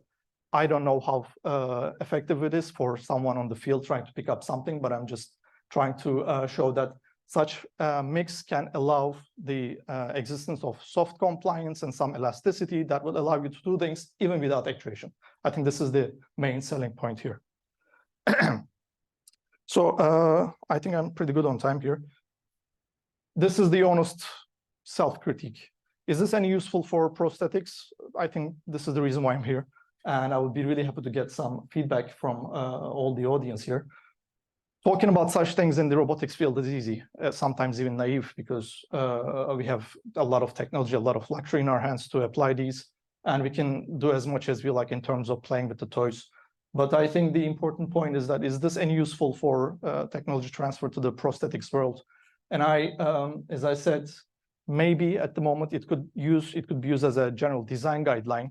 When we are designing maybe prosthetic devices, we could take these into account and make them a little bit more passive compliance, such that it still allows the exclusion of actuation, but at the same time allowing some sort of passive compliance, and then on the fingers especially. The articulated links, which I still advocate, I saw this in one of the Cybertron events in 2016, and I know there's a group here who's working towards that the next year. The most striking thing I have seen in that competition was in the arm amputees and the race, the competition. The idea was to get the patients with their own choice of prosthetics, and they would go through some daily tasks. I think there was a folding of a cloth, there was an unscrewing of a bulb, I think taking a cloth from a hanger, something like this. So you imagine 5-6 stages, and people would go on one by one, and then the one who does it fastest wins the race. I mean, there's no loser in that race. It's all about, showing the capabilities. But the one actually took the prize was not the prosthetic device that had multiple degrees of freedom, amazing, technology, a lot of battery packs. It was the one, a guy who was using this prosthetic device for a very long time. It was just a gripper, single actuation, 2-finger gripper, and he was using this for a very long time. He just basically, destroyed everybody else in terms of competition. I don't want to, drop names, but okay, let's say one company or one group coming from a very well-known, country about, technological devices, it ran out of battery, in the middle of the race. It really looked like a Terminator. It looked amazing, but it ran out of battery in the middle of the race. So I think it was a very good story for me to sell to the others as well. And I'm still amazed by that reality. Then the simplicity of the prosthetic device really won. And I think we're kind of on the same page here. And I would like to really sell the parts I'm putting on the screen here in terms of building something that is simple and cheap enough. But of course, I'm not really talking about anything important here in terms of biocompatibility, human interface, the cosmetic perception. I really don't know anything about these things. I just built robotic fingers for robots. I'm hoping that, as I said, this could be helpful for developing prosthetic devices. So maybe just one last thing. I think developing affordable prosthetics is going to be a really expensive research field, because building something that would be robust, that would be cheap, would require us to spend a lot of time and money on finding the materials, finding the designs, and putting them together in a meaningful way, a reproducible way. So this is basically my take-home message from my research background. So thanks very much for your attention, and I'll be happy to take your questions now. Thank you. Thank you very much. Okay. Thank you very much. I have a question regarding the soft actuation. So you've mentioned quite a lot that soft actuation is, you have done a lot of work in soft actuation. So my question is, how much research is there in making soft actuators more rigid or robust? Or is the research going more in the direction of more degrees of freedom, more capabilities? So that's my question. That's a big research field, soft actuators, and like myself, many people are amazed by the reality of muscles, and they try to replicate muscles. And there's a big field of research in that direction, using electroactive polymers, different chemical reactions to make, stretching and elongation like a muscle. That is, let's say, one group. And another group of research focuses on using really kite lines because they have very little elongation properties on the horizontal and the longitudinal axes, and they are used in maybe like sailing. They are used in fishing because of these properties. And as far as I know, there's not much of work going on making them more rigid, or because that already accomplishes what you need. There's of course pneumatic systems, McNiven motors. They're balloons, as simply as put. They're more than that, but of course it's like a balloon with some constraints around it. So when you blow the balloon, it doesn't blow uniformly, but in a longitudinal way. So that's another type of research group. While I was working on these, one topic was to make them bistable in terms of maybe freezing them or maybe making them rigid. And I know that there are research projects on making them rigid by just the structure. For example, you could pull like a spine you have a spine that is actuated by tendons, and you can pull the spine in its longitudinal axis so that it basically, locks the whole system such that it becomes really rigid. So that in that sense, it becomes a more rigid structure. And then when you release it, it becomes more loose. So this is, to my knowledge, what I can talk about. I'm pretty sure there are more than that, but maybe we can talk it offline and then discuss. Yeah, thank you. Thanks. Thank you. Is there one more question?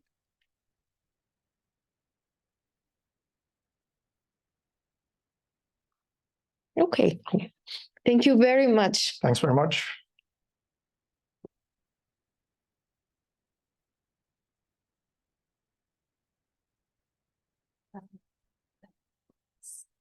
Thanks, Naya.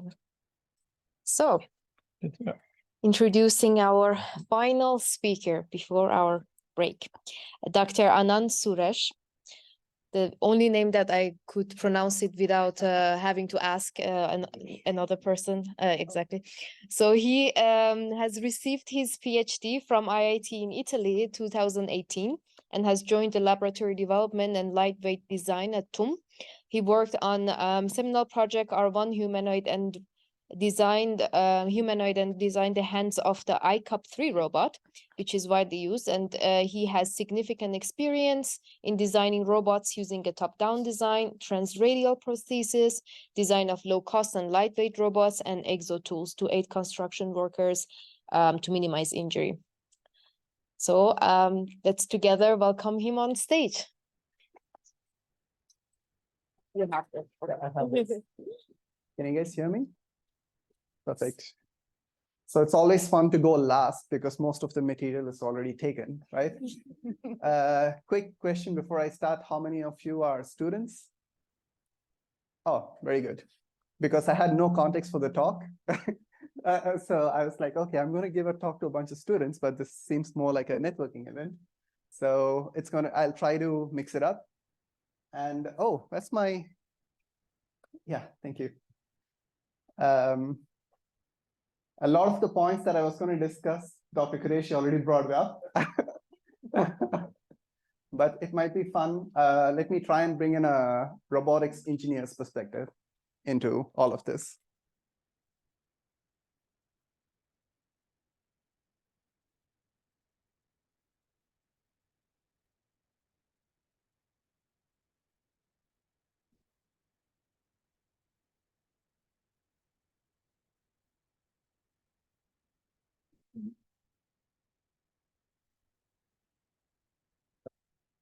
All right. Yeah. Oh, actually, maybe this is better. Yeah, but so it's going to start with a spoiler because it's somehow in the middle of the presentation.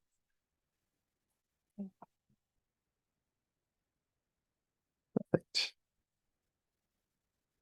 So my talk was going to be about bridging the gap and how we can aim towards realizing active prosthesis. A quick introduction about me because the context is going to come later. I have a double master's in robotics. I've lived in around 7 countries, and I have a PhD in bioengineering and robotics. And I worked in the company that produced the most commercially successful humanoid in the world. And I also worked for the lab that produced the most researched humanoid in the world. So I have been around robots, let's say, and I did a lot around it. And currently, I'm the research group lead for the robot systems group at the Lehrstuhl for Product Development and Lightweight Design here.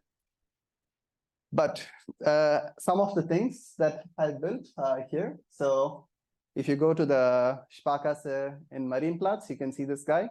I built the hands for this guy or girl.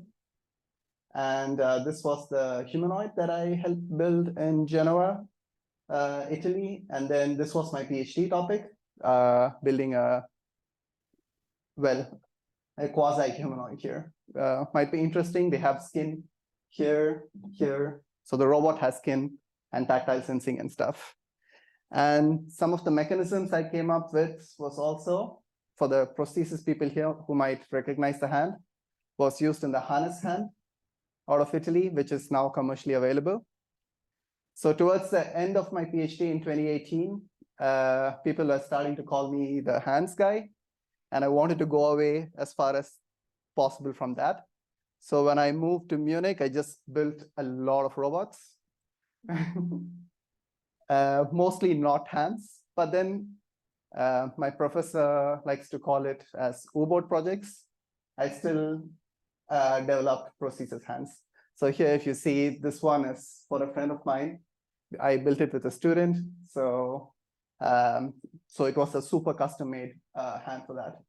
Apart from that, some of you TUM people might recognize this guy, or I've mentored startups. I also work in wearable robotics for industries which do not get published because they give us money to keep quiet. Can I say that? Hopefully no one from TUM is watching. But yeah, but if you were to ask me, what is the most satisfying thing I ever built? I would rewind it all the way back to 20-year-old me in 2008 or 9, something, yeah. Fun fact, this picture is taken because I was thrown out of class and my friend was taking a picture of me back then. I come originally from India, and I come from a lower middle class household. And during this time period, is when I started robotics, and two of my friends and I were taking part in this Mars rover competition. And we worked on this for like 2 months. And then during the competition, we put it in the field. We started the robot, and the capacitor blew, and it never moved. And then we were like, okay, great. At this point, my sister's boyfriend's neighbor had a daughter. She was like 12 years old, and she didn't have a left hand, and she was very conscious about it. And then we had all of these electronics lying around, and we were like, why don't we try and build something for her? And the 3 of us built a very simple hand prosthesis, which basically had like, I think 3 or 4 fingers, and you have to press a button to close it. And it did only this. The first time that you see something that you built, put on a person, helping someone, that's a feeling I've been trying to recapture for the past 15 years. It's very hard to do. But it has been 15 years, and not much has changed where I come from. Why is that? It's a very complex question. And coming from currently from a very privileged point of view, Dr. Qurashi very nicely or rudely reminded how much I've forgotten of how things are back home. But let's try and address those things. What is available to them? Even if you have the money, this is what is commonly used in hospitals, at least in India. So most of my perspective is going to come from India. I've not been to other developing countries. Recently, the past 3 or 4 years, I've also seen the rise of these kind of prostheses, low-cost prostheses, which can be 3D printed. But this is the expanse of it. Only the privileged, even in India or anywhere else in the world, is what I'm guessing, can afford prosthesis. And I personally know many people back in developing countries who do not have access to what is available here. And for the sake of this talk, I went to, well, a famous company here, and I looked at how they market prosthesis. It's a lifestyle. So they are promoting a lifestyle. So this is what you can do. It is a fashion statement. It promotes so much. I'm not faulting this at all, because this is a problem that has been solved to such an extent that you do not even think about what it is to not be able to afford something that can help you in your daily life. Then what is the problem? Is it the science? This video is from 1921 from, I think people here doing prosthesis know this video really well. You see a man operating tools. You see him replacing his entire arm with a tool and learning how to work with this. This was in 1921. We progressed from there. There is so much technology out there. People here as coming from TUM, people working in this very lab doing this EnHands project, great work, by the way. I didn't have the context before, are doing great work. But how is this? How are you going to bring this to people who cannot actually afford any of this? The answer is not simple. Of course, it never is. But is there a way to bridge this? Do we as students and researchers have a responsibility to bridge this, to connect the two? It's a very complex problem, especially here. And there were speakers before who addressed this complexity. I am not qualified to do that, but instead what I can give is maybe a robotics perspective and a little bit of context. The major factors that I think is a hindrance are education/training. Then comes the capacity to reproduce whatever you're doing in a developing country, so manufacturing, material, etc. And again, as Dr. Qurashi pointed out, money. It always comes down to money. Can we solve that? Take any kind of amputation. There are many kinds. From a roboticist perspective, you treat it the same way. It's either an engineering problem, so you solve the engineering behind it, you create a hand, you make it as complex as possible. Coming from being a researcher for the past 10 years, I can tell you, we always think in the perspective, what else can we do in this field? How can we make it more complex? How can we make it so the pursuit of knowledge does not always gel very well with the pursuit of, well, accessibility. What we forget often is the user side of it. So the harness hand that I showed you before, it would not, the lead engineer was named Forbes 30 under 30. I know him personally. And I can tell you, this guy contributed more to the harness, and I hope no one from Italy is watching, harness hand than the engineers, because he gave so much feedback. He gave so much time. That user perspective that he managed to bring in was amazing. So you need to marry these two things. And it's not very easy, because the hand that that they ended up building is quite complex. Even the engineering perspective, you have to think about all of these things. You have to, I know Mirmi, the people here are addressing a lot of these things, but the people who do not know much about prosthesis, just to show how complex it can get, and I'm not even covering everything. You also have to think about ergonomics, material, manufacturing, and then you have even more add-ons.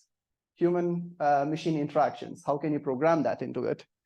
How can you add more sensing, like tactile sensing? How can you give realistic feedback? It's a very complex problem, but how are we gonna bring this to the third world?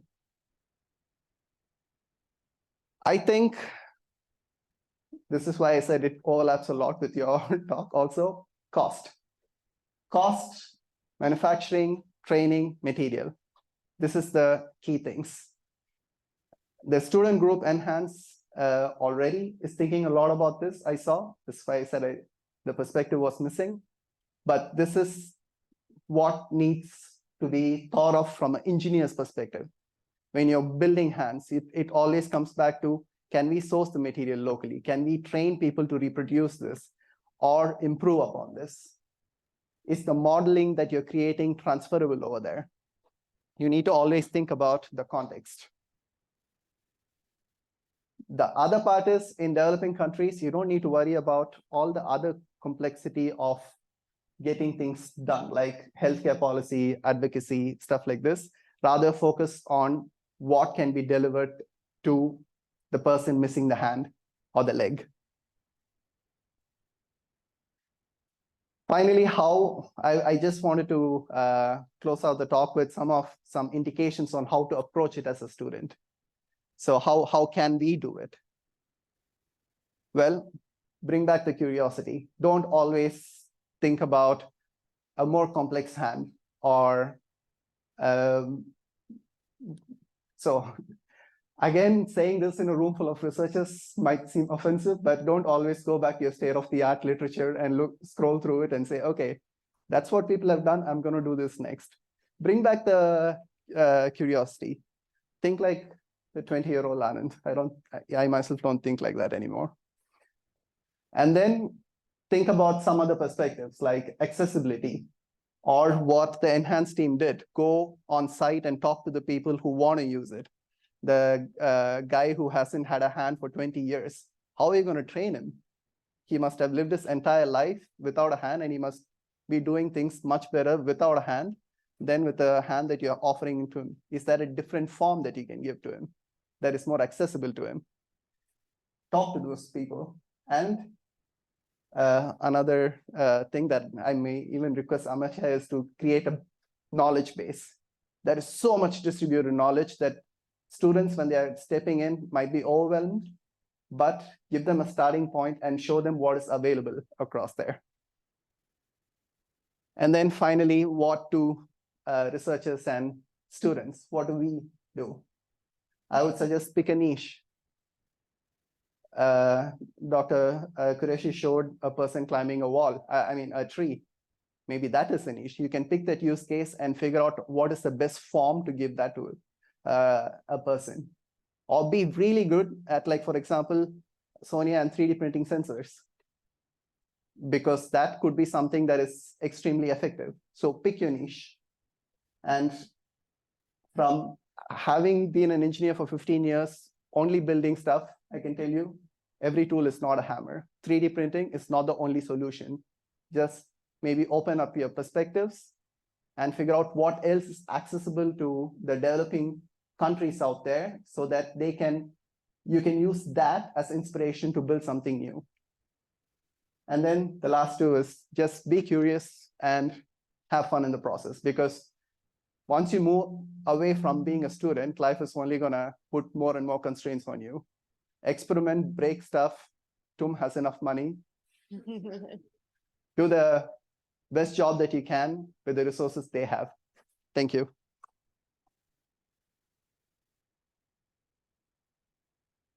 Thank you very much. Very interesting talk. Do we have questions in the audience?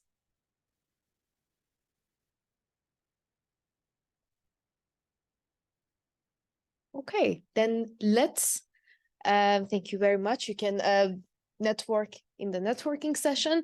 Now we will open it for a round of break until we are preparing the panel discussion. Maybe let's take around 15 minutes max. And in the meantime, feel free to network and have a few drinks and refreshment. It is not mandatory, but if you could also put €1 for the drinks in the bucket, there would be very nice, because we are self-financing the events. Yes, and we will get back in 15 minutes. Thank you.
Okay. Okay. Now, hello. Yay. Okay. Great. That one. Oh, it's. Okay, yeah, welcome from my side as well. I'm very, very happy that so many people came today. Yeah, this topic is very dear to my heart since a few years now. And yeah, I'm super happy that we can have awareness for it and have so many great speakers to shed light on it from different sides. So yeah, in this discussion, I would like to maybe tackle 3 different topics on this. One is, of course, the design aspects. So from the engineering point of view, how can we design a prosthesis that can survive in low-income countries? Then second, what does it actually mean to have a limb indifference in those countries? What does it mean in our part of the world, and what does it mean there? And then the third one is, how can policies maybe be changed, or what can be done other than prosthetics that can help there? Okay, so let's start. So I think the most important person in this round is actually Anand. So I'm very happy to introduce you. He can give us his personal perspective on prosthetics, actually. And yeah, I would like you to maybe introduce yourself. I think you have been using prosthetics for nearly your whole life. So yeah, I give you the microphone. So my name is Adnan. I'm originally from Bosnia. And like Sonia said, I have my prosthesis almost my whole life. I was in country with low income, and now I'm trying the best prosthesis in the world. So I can tell the difference on the side of developed country and developing countries. And it is different to have a prosthesis that can do much things, that looks cool, and it's comfortable. So in the presentations, I have saw that the low cost prosthesis, they are not comfortable to wear. And I had those prostheses before, and as a kid, I had one prosthesis and I wanted to wear it, but after wearing maybe 5 or 8 hours, it starts to swell, and if it's hot outside, then you become a rash, and you wanted to wear it the second day, but you cannot wear it. So the first 5 or 6 years, I have those prostheses.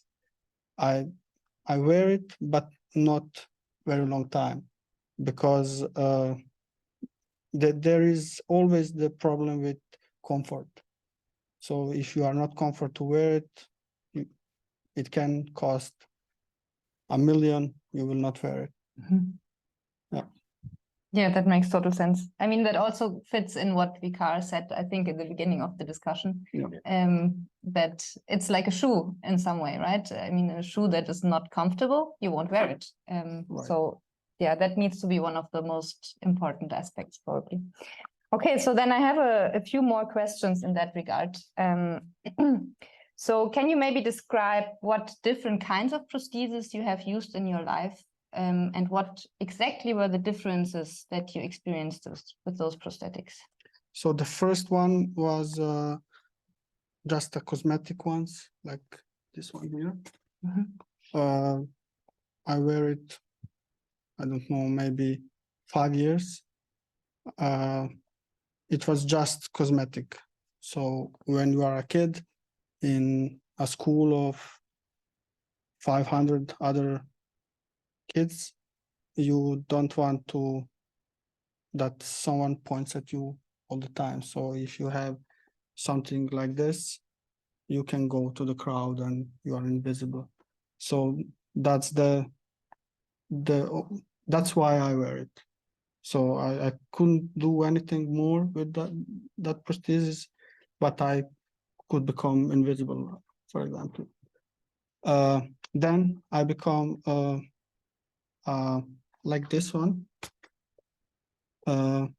So I could take something. I could take something, but it was really heavy, this one. And it was not really good, like it didn't look good like the cosmetic one. So later I become like this one, but electrical. It was really slow and much more heavier. So it was almost 1 kilogram. And I was a really small kid and I couldn't wear it at all. But I couldn't get a new one because I had one. Yeah. And after I come here to Germany, I become one of myoelectric ones. I tried, and yeah, I can do much more things now. And it's much more comfortable and it's light. Yeah. Perfect. Thanks for giving us this great overview. Okay. Yes. Sure. No, just what kind of or what level of amputation? Yeah. Is it elbow disarticulation or like where it's here. Okay, just runs right here. Okay. Thank you. Okay, so one last question. So you said that you're already quite content with the prosthesis you have now in comparison to what you had in the past. Is there still something that you would say, like blue sky, this is what I would want in a prosthesis that this one doesn't have yet? So yeah, maybe it can be faster. This one is fast, but it's not fast enough. Maybe more options. I have now maybe 10 different functionalities, but you always need a little bit more. So that will be fun. Okay, cool. Thank you very much. Then let's move on to like a group discussion now. Yeah, we've heard a lot of presentations about what it means to be to have a limb indifference in the developing world. So what, in your perspective, is the difference for prosthesis users in our world and low-income countries with respect to getting a prosthesis, but also with respect to how the society functions? Like we live in a more individualistic society, like India, Nepal, those are more collective societies. So maybe I asked first people who lived in both worlds. So maybe Anand, you can first respond to that. Well, I think there's a much more qualified person sitting next to me to speak about that. But from what I can say is, well, the level of depravity there, the level of inaccessibility to basic healthcare, I don't think is fathomable here for people who've not seen it. So as I said, in India, we call it a lower middle class income household, which means so we have these different levels of incomes. And we are the majority. So I think around 60 to 65% are lower middle class. And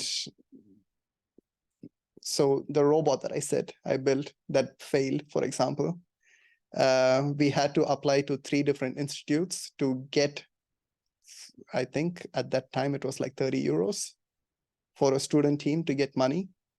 So just accessibility to anything even basic to, so how will you invent when you don't have any kind of facilities available to you for invention? So you have to make do with whatever you have. And then comes, so we have this famous politician who said, my family are a family of sports people. and they cut down the funding for all sports at some point. And then the chief minister of my state said, first we feed the people, then you can go play. So the level of dismissiveness, you or us here see prosthesis as a necessity. Even a basic passive prosthesis is seen as a luxury. And forget about policy making. It is so hard. Money works top to bottom. And so breaking through those barriers is very hard. But there are ways. You have NGOs, you have wonderful people like Dr. Qurashi working with this. And that's why I also think there's a responsibility that we have to actually innovate for people like that. You're currently in research, we are thinking about how to go from, so we have this famous, I'm going to quote literature now, so state of the art, the bullet grasp paper, where you say 80% of everything you do on a daily basis can be done by 3 different grasps, right? We have hands. We have a person sitting here who uses those grasps. He's able to do 80% of those tasks. Most of the research we're doing here is about fine-tuning that. What about the 80% of the people in developing countries who can't do even a single grasp, and it's out of their income range to do that? So I think we have a responsibility, and tying up with capable people who can bring this technology is a very necessary step. Thank you. Thank you. So then I would give the question for I think because the audience is not even 50-50, it's about 80-20% students, and is it correct? 20% are into the fellowship, scholarship sort of PhD thing. 80% of them are students. I don't want to dishearten you, or don't take a negative image out of here that, look, oh, we've been designing and working on 3D and ultra super prosthetic limb, and this chap comes in and says it's no good to you. No, I think what you do as a student, so let's divide. I'll answer in two different gatherings. For the students, yes, continue to work on the same. Because like you see, you have to invent the wheel. Then you do the sophistication. So the wheel invention for upper limb prosthetic I think is halfway through. It hasn't been done fully. So as far as the students are concerned, please do invent the wheel. Leave it for your juniors or the race coming after you to make it low cost, affordable, practical. You know what I'm trying to say? Now, coming back to the graduates and fellowship and PhD students, yes. The point is this, that 80% of the world population, it's not Germany, world population do not have accessibility to prosthetic. And my talk was basically on lower limb. If you do an audit on the upper limb prosthetic availability for the world, which is 7 billion people, I can bet the figure is not going to be more than 10%. So yes, what you're doing is very good, but at the same time, the problem is very, very complex. It has to be addressed. Now, the point is that whatever you do, your research, you study, you need patience, you need trials, you need results, you need figures to come out and then show to your professor or to the universities to get more funding. So that's what I'm trying to say. So the crowd in this audience, whoever is involved in research or they're in the level where they can make decisions, I think continue the same. So don't take my slides home as if it is, look, that's the end of the world, what Qurashi has shown us today. No.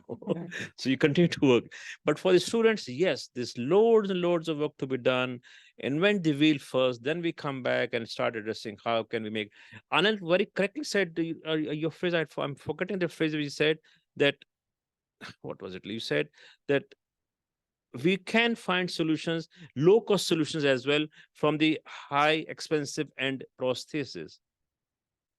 Am I able to express myself correctly or not? But what I think what I could understand from today's talk was that, yes, you people are doing a great job, but at the same time, we really have to sit back and think that it's going to affect only 10% of the world population. So 90% will still be without prosthesis. Okay. But that doesn't mean you shut down the door and go for a good early nap. No, continue working on this one. This solution will come later on. Thank you. Thank you for giving that addition. Okay, then I move on to my next question. So what, in your opinion, is the thing that is most required in a prosthesis? So maybe Utku, I can ask you that. Yeah. Okay. What's the most required or the most basic? I think I will repeat what we have been saying already. If this is about giving the people the accessibility, I think that's it, right? The accessibility is the most important thing. And then we can start thinking about the next levels. If we just categorize the prosthetics in terms of, functionality, I think the lowest one is also, you have stated that you also started with the cosmetic one, and it's maybe the least that we can do. And maybe the goal should be to make that one the most accessible, and then we can really care about all the functionality later on.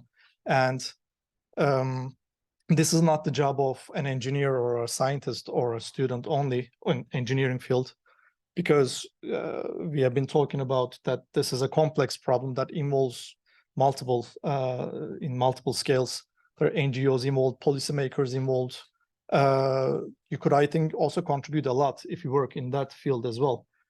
I am, as an engineer, I'm looking at from the engineering point of view, designing, producing, manufacturing.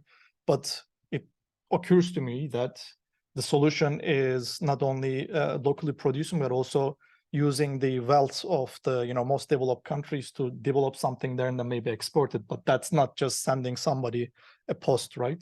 I think you touched upon these details. NGOs, policymakers, countries that arrange such collaborations would also play a very important role. So I think maybe just also a little bit follow up on the previous discussion. You could, I think, play a very important role in making this affordable in different terms, not just engineering, but also maybe policymaking. Yeah, what I also would add is reusability, like you said in your talk. It depends on, no one in third world countries most probably will sit like this. Yeah, so it must be really designed for the user and for the user group, which is really wearing it. And as well, the comfortability. I heard from so many, even in Germany, there are so many fancy systems and no one really uses them. So I met one professor who is suffering from a disease and having an exoskeleton at home. And he said he'd used it twice, but it was not comfortable. And so he's not using it. And this is what is happening to so many persons, like you said. If it's not really fitting, no one will use it. And this really will, I think these are maybe, can also be something which is maybe cheap, yeah? How you can make it more comfortable or usable even for the persons which want to wear it. And this is some aspect which I think lots of people forget in most cases. And this will make a huge benefit, I guess, for the users. Cool, thanks a lot.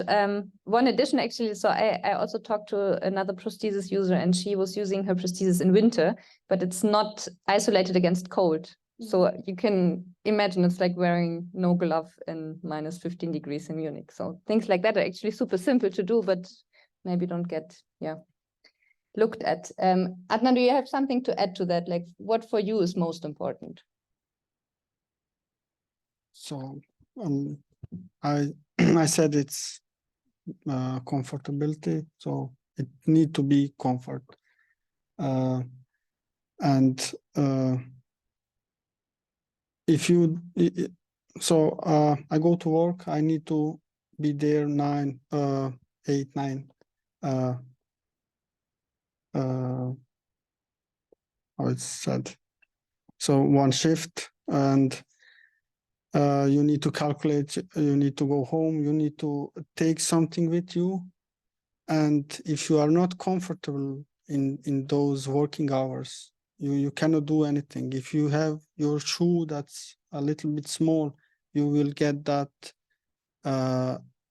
you will feel that all day, and you will be nervous, and you will be not normal. And for example, before in Bosnia, I cannot go to the doctor or orthopedist every time I had a problem. So I had I become one prosthesis, and every 4 years I can go to get another one. So if it's broken, it's broken. And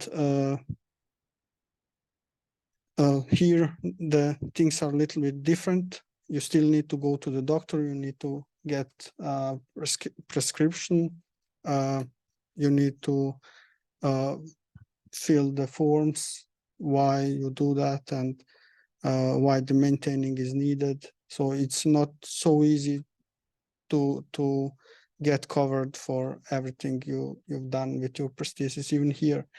And this one also had the problem with cold, with water, and so I feel comfortable, for example, now to take something if I'm go shopping, and I take some bag with, I don't know, 5 kilograms, but I feel up there, it's hurting me, but I carry that.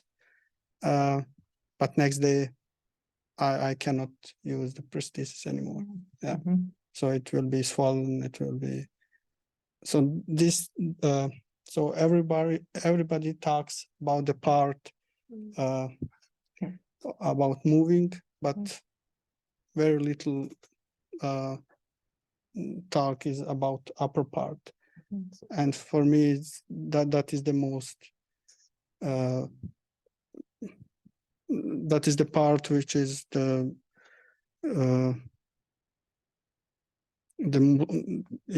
has the most value in the hand. Cool, thank you for that insights. Can I ask you a question? Sure. Sorry. Anand, can I ask you a question? The audience probably will come to later on, but there's a background to what I'm going to ask him. You must have heard lower limb amputee. There's a phenomena proven in science, phantom limb. What does phantom limb mean? You have an amputation done, but the patient mind doesn't accept it. So middle of the night, he'll call his wife, a daughter or sister, come on, scratch my big toe. Dad, you already had an amputation. No, scratch my big toe. There's a known phenomena in medicine. They go and see a psychologist. And like we were discussing the other day, the treatment is, you have to teach and tell the mind that, look, it's off. So do you have symptoms like this in upper limb as well? Because to me, my knowledge is very little about upper limb amputees.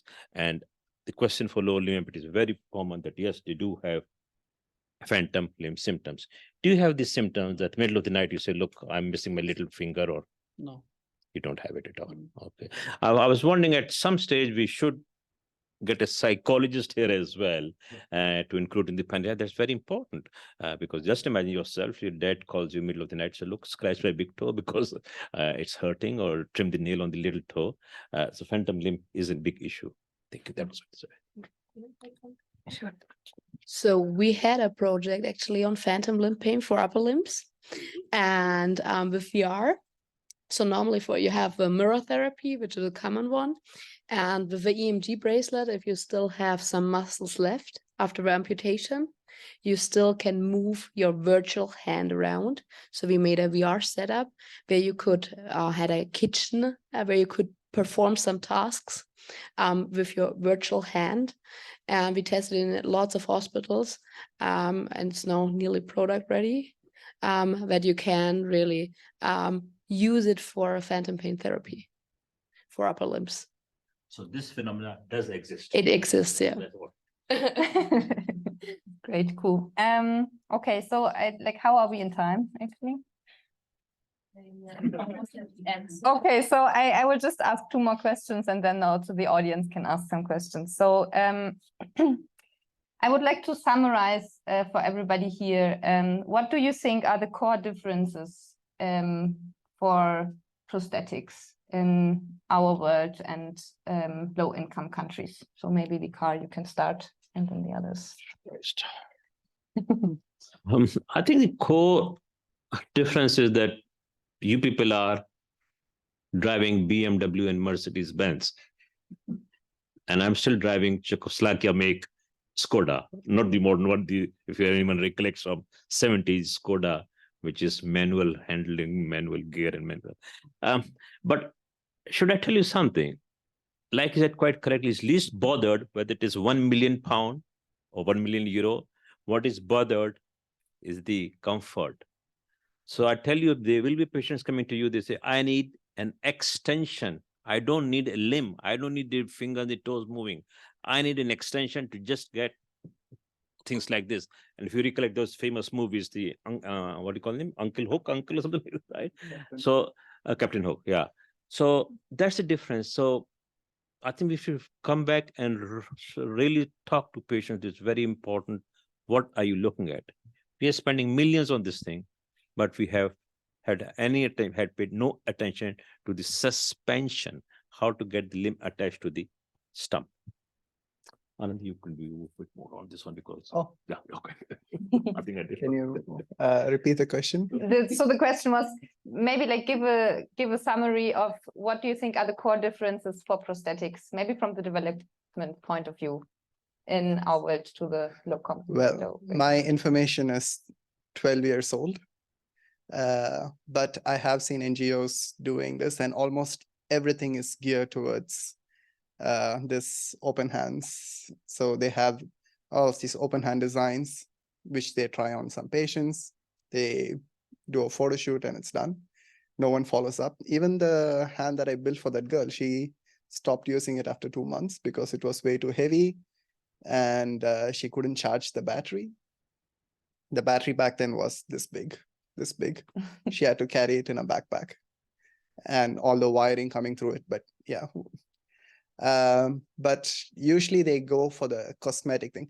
This is something that I've asked a few people using prosthesis. Maybe I can ask Anand again.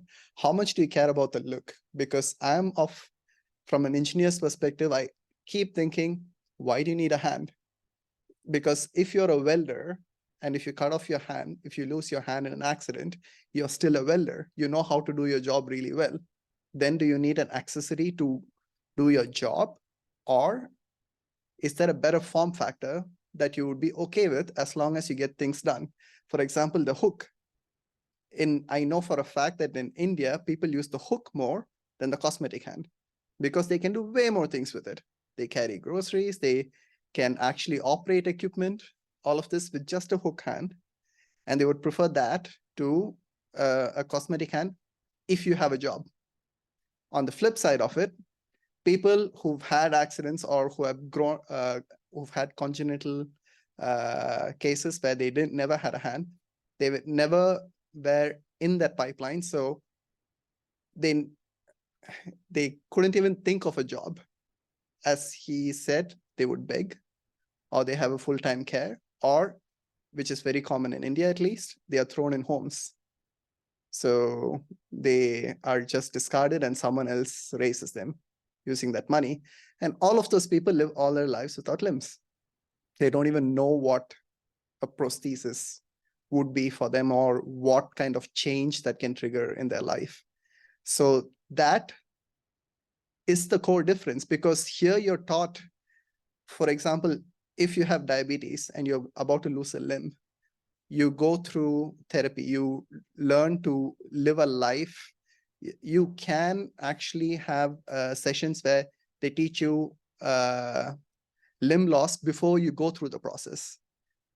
And then you have a lot of these VR facilities also, which teaches you control of EMG signals in a virtual hand. So you know you can tune it more. There is so much deep science, which is good, that goes behind all of this. But we are at a creme de la creme layer where a person is just looking to do their daily job and be comfortable doing it. And that is absent, in my opinion. That don't get me wrong. So when I talk about India, people assume that I'm talking about, oh, such a poor country.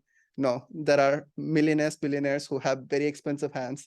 I've actually been once in a party where a person was wearing Gucci prosthesis, where they had a custom made thing in an Indian party.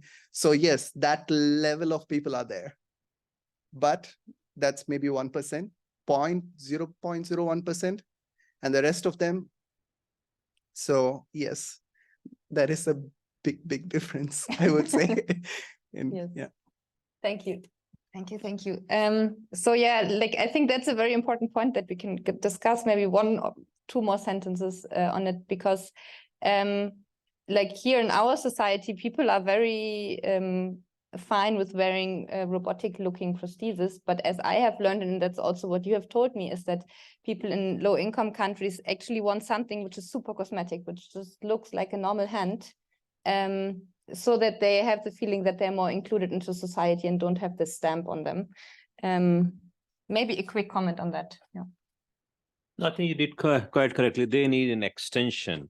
I mean, how did I come into the upper limb prosthesis is a very interesting story. A father brought a 16-year-old girl to me. I was doing lower limbs. He said, she's getting married next month or so. And we won't want her to sign, we call it the marriage certificate. And although the immediate family knew that she's an amputee, but for cosmetic purpose, they said, can we have a plastic hand just to keep it like this? So everything is boiling down to what does the patient want? She wasn't interested in functional movement, whatever. She's only interested for that particular day, that when I sign the dotted line, photographs are taken over. So she should look a bit nice in the rest of the. So go back to the basics, talk to the patients. What do you want? One size doesn't fit all. Thank you. I have a comment. Okay. Actually. Then I give those to the microphone again. Yeah. Just related to that, as you said, one size doesn't fit all. I wanted to give 2 examples. So one is my friend. I showed the hand that I built for her. She said, I don't care how it works. I don't care even if it works completely. I want it to look like I have a hand. And then I met a Bavarian farmer. And he actually was in a transition phase during his prosthesis. He had a very old active prosthesis, which was able to do only a power grasp. And that was failing. And he wanted to go for the Otterbock hand. And his insurance did not approve it. So in the meantime, he bought a gripper from somewhere in the Balkans, and he MacGyvered it himself and made sure that he can do his daily job. I have it in, I think I showed it to you, right? When you came visiting in the lab. No, you should. I have it. It's amazing. And he was able to use that thing so well. So I think it's a fascinating study to know what groups of people prefer what, because I sincerely believe people, especially in jobs, would go for function over form. Yeah, sorry. Thanks. Yeah, thanks. Okay, then maybe you can have some closing remarks on what you think the differences are. Okay, well, from what you've learned, maybe today as well. Yeah, maybe because I was never working in that field, but to me it really looks like prosthetics could be an analogy for other things as well, especially when we compare different countries. And forgive me if I say the name wrong, but there was this, I think it was Maslow pyramid of accessibility, or like the basic human needs. I could be saying the name wrong, but there's a pyramid theory. Is it correct? Okay. So it shows, you can visualize it. There's a pyramid on the base. The biggest chunk of the pyramid is your basic needs, right? Food, shelter, security. And then the more you go up in the pyramid, things start to become a little bit more luxurious. 5G internet probably on the top, right?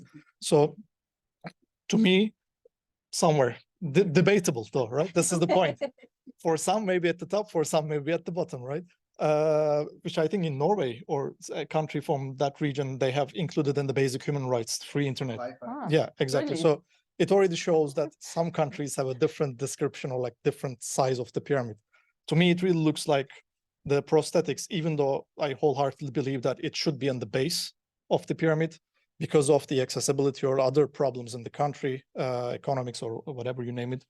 To me, it looks like that prosthetic is jumping towards the higher level of the chunk.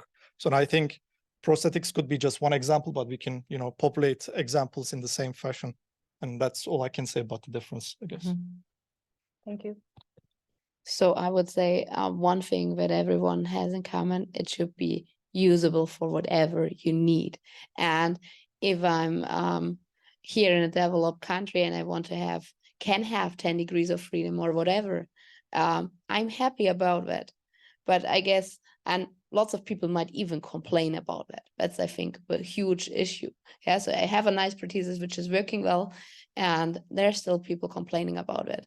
And in other countries, low-income countries, they would be even happy just having the cosmetic prosthesis, just that they are not, like you said in the beginning, if you're in school and your hand is missing, I think this might hurt lots of people.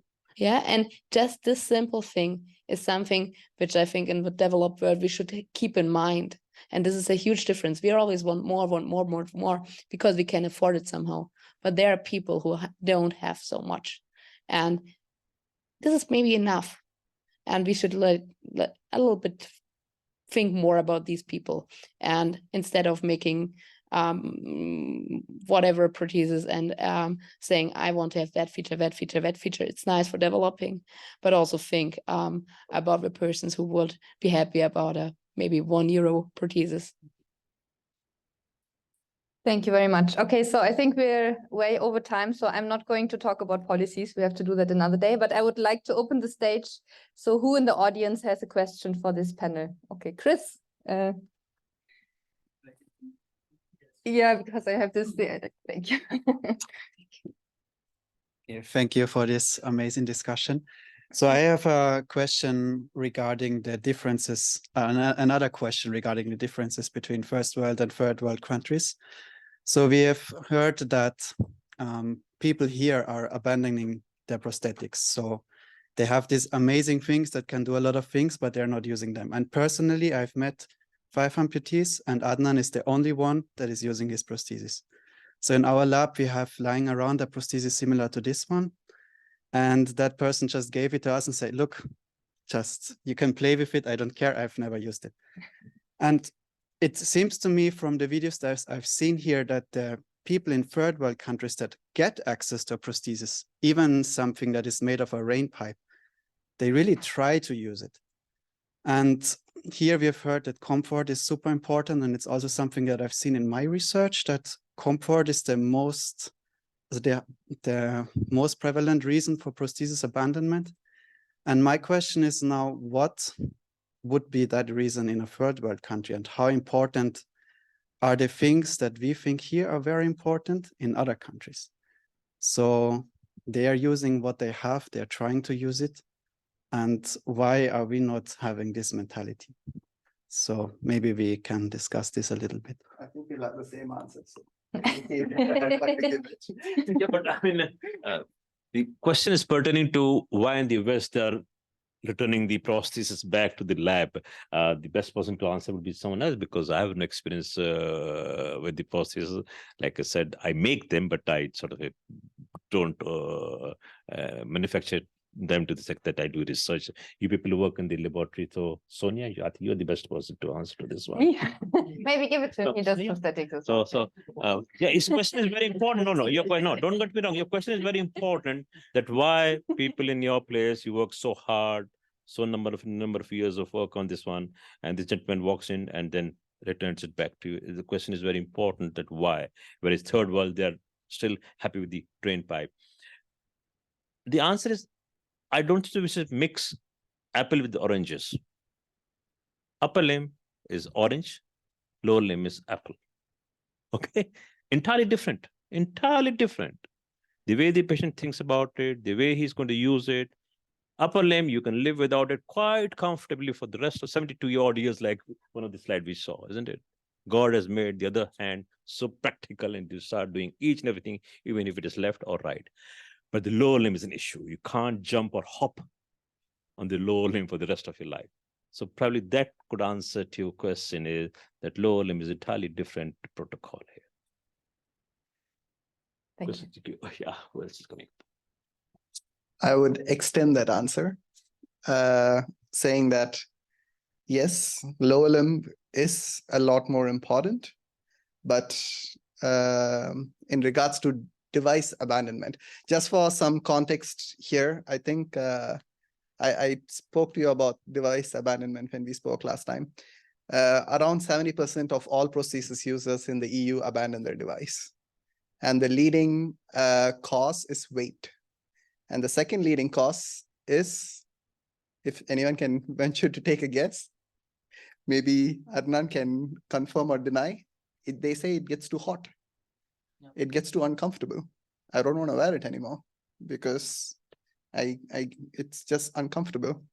And then the third is feedback, but at that point, you don't. But in developing countries, so I would ask Chris, what is this person doing? If he's a German, he probably has a job and he can probably do his job well without that prosthesis. While in developing countries, the priority, why they do accept this, is their first priority is food. This person has to work. If it facilitates him to do his work and put food on the table, or even as simple as having the dignity to earn his own living, to say that, okay, if I put this prosthesis on, I can walk to my job. If I put on my hand prosthesis, maybe I can carry some things, or I can do some basic functionality. I can contribute to society, and that gives him self-confidence at the expense of a little discomfort, the way we look at it. The mentality is completely different, because there we are, for any given job. So I am sitting here in Germany as a postdoc, and I always tell the story that I couldn't get to the top 20 universities in my country. So the amount of competition to have a job, imagine that, and now imagine you don't have a limb. No one will even consider you to be qualified for anything. And that is priority number one. If you are giving them a means of living, and that's why they accept it a bit more, in my opinion, again. Yeah, thanks a lot. So I think then I would close this session now, because everybody is maybe a bit tired, but we can keep discussing over there. There are still some drinks, and yeah, thanks a lot. I think I will give over to Nega for some closing remarks. Yes, just 1 or 2 minutes. Thank you everyone for your time and attention and for the very interesting panel discussion. Maybe just very few key takeaways. Oh. Yeah, okay, it's okay. I'll take the takeaways in the meantime. Yes, so it's important to keep in mind that research and development is necessary to create more functionalities and bring the prosthetics closer to what a real hand can do. But another important point is not to forget that these advanced prosthetics are targeting less than 20% of people who do need a prosthetics. More than 80% have a different kind of needs, and they lack accessibility to any kind of prosthetics, even the basic ones. And the other key takeaway to keep in mind is when designing a prosthetic, to keep the user in mind, keep in mind what their needs are, and design the prosthetics based on their needs and not what we think would be nice to have. So I want to finally also thank our sponsors and partners. Without them, it would have been very difficult for us to achieve anything. We have Naya Qadam here. You can talk with Viquar if you want to donate to Naya Qadam or know more about it. Just get in touch. We have colleagues from MIRMI also here if you want to talk with them in the networking session. And also we have Sasha from TUM Venture Labs, who have supported us with our prototyping activities, is also here if you want to talk in the networking session. Thank you very much, and happy networking.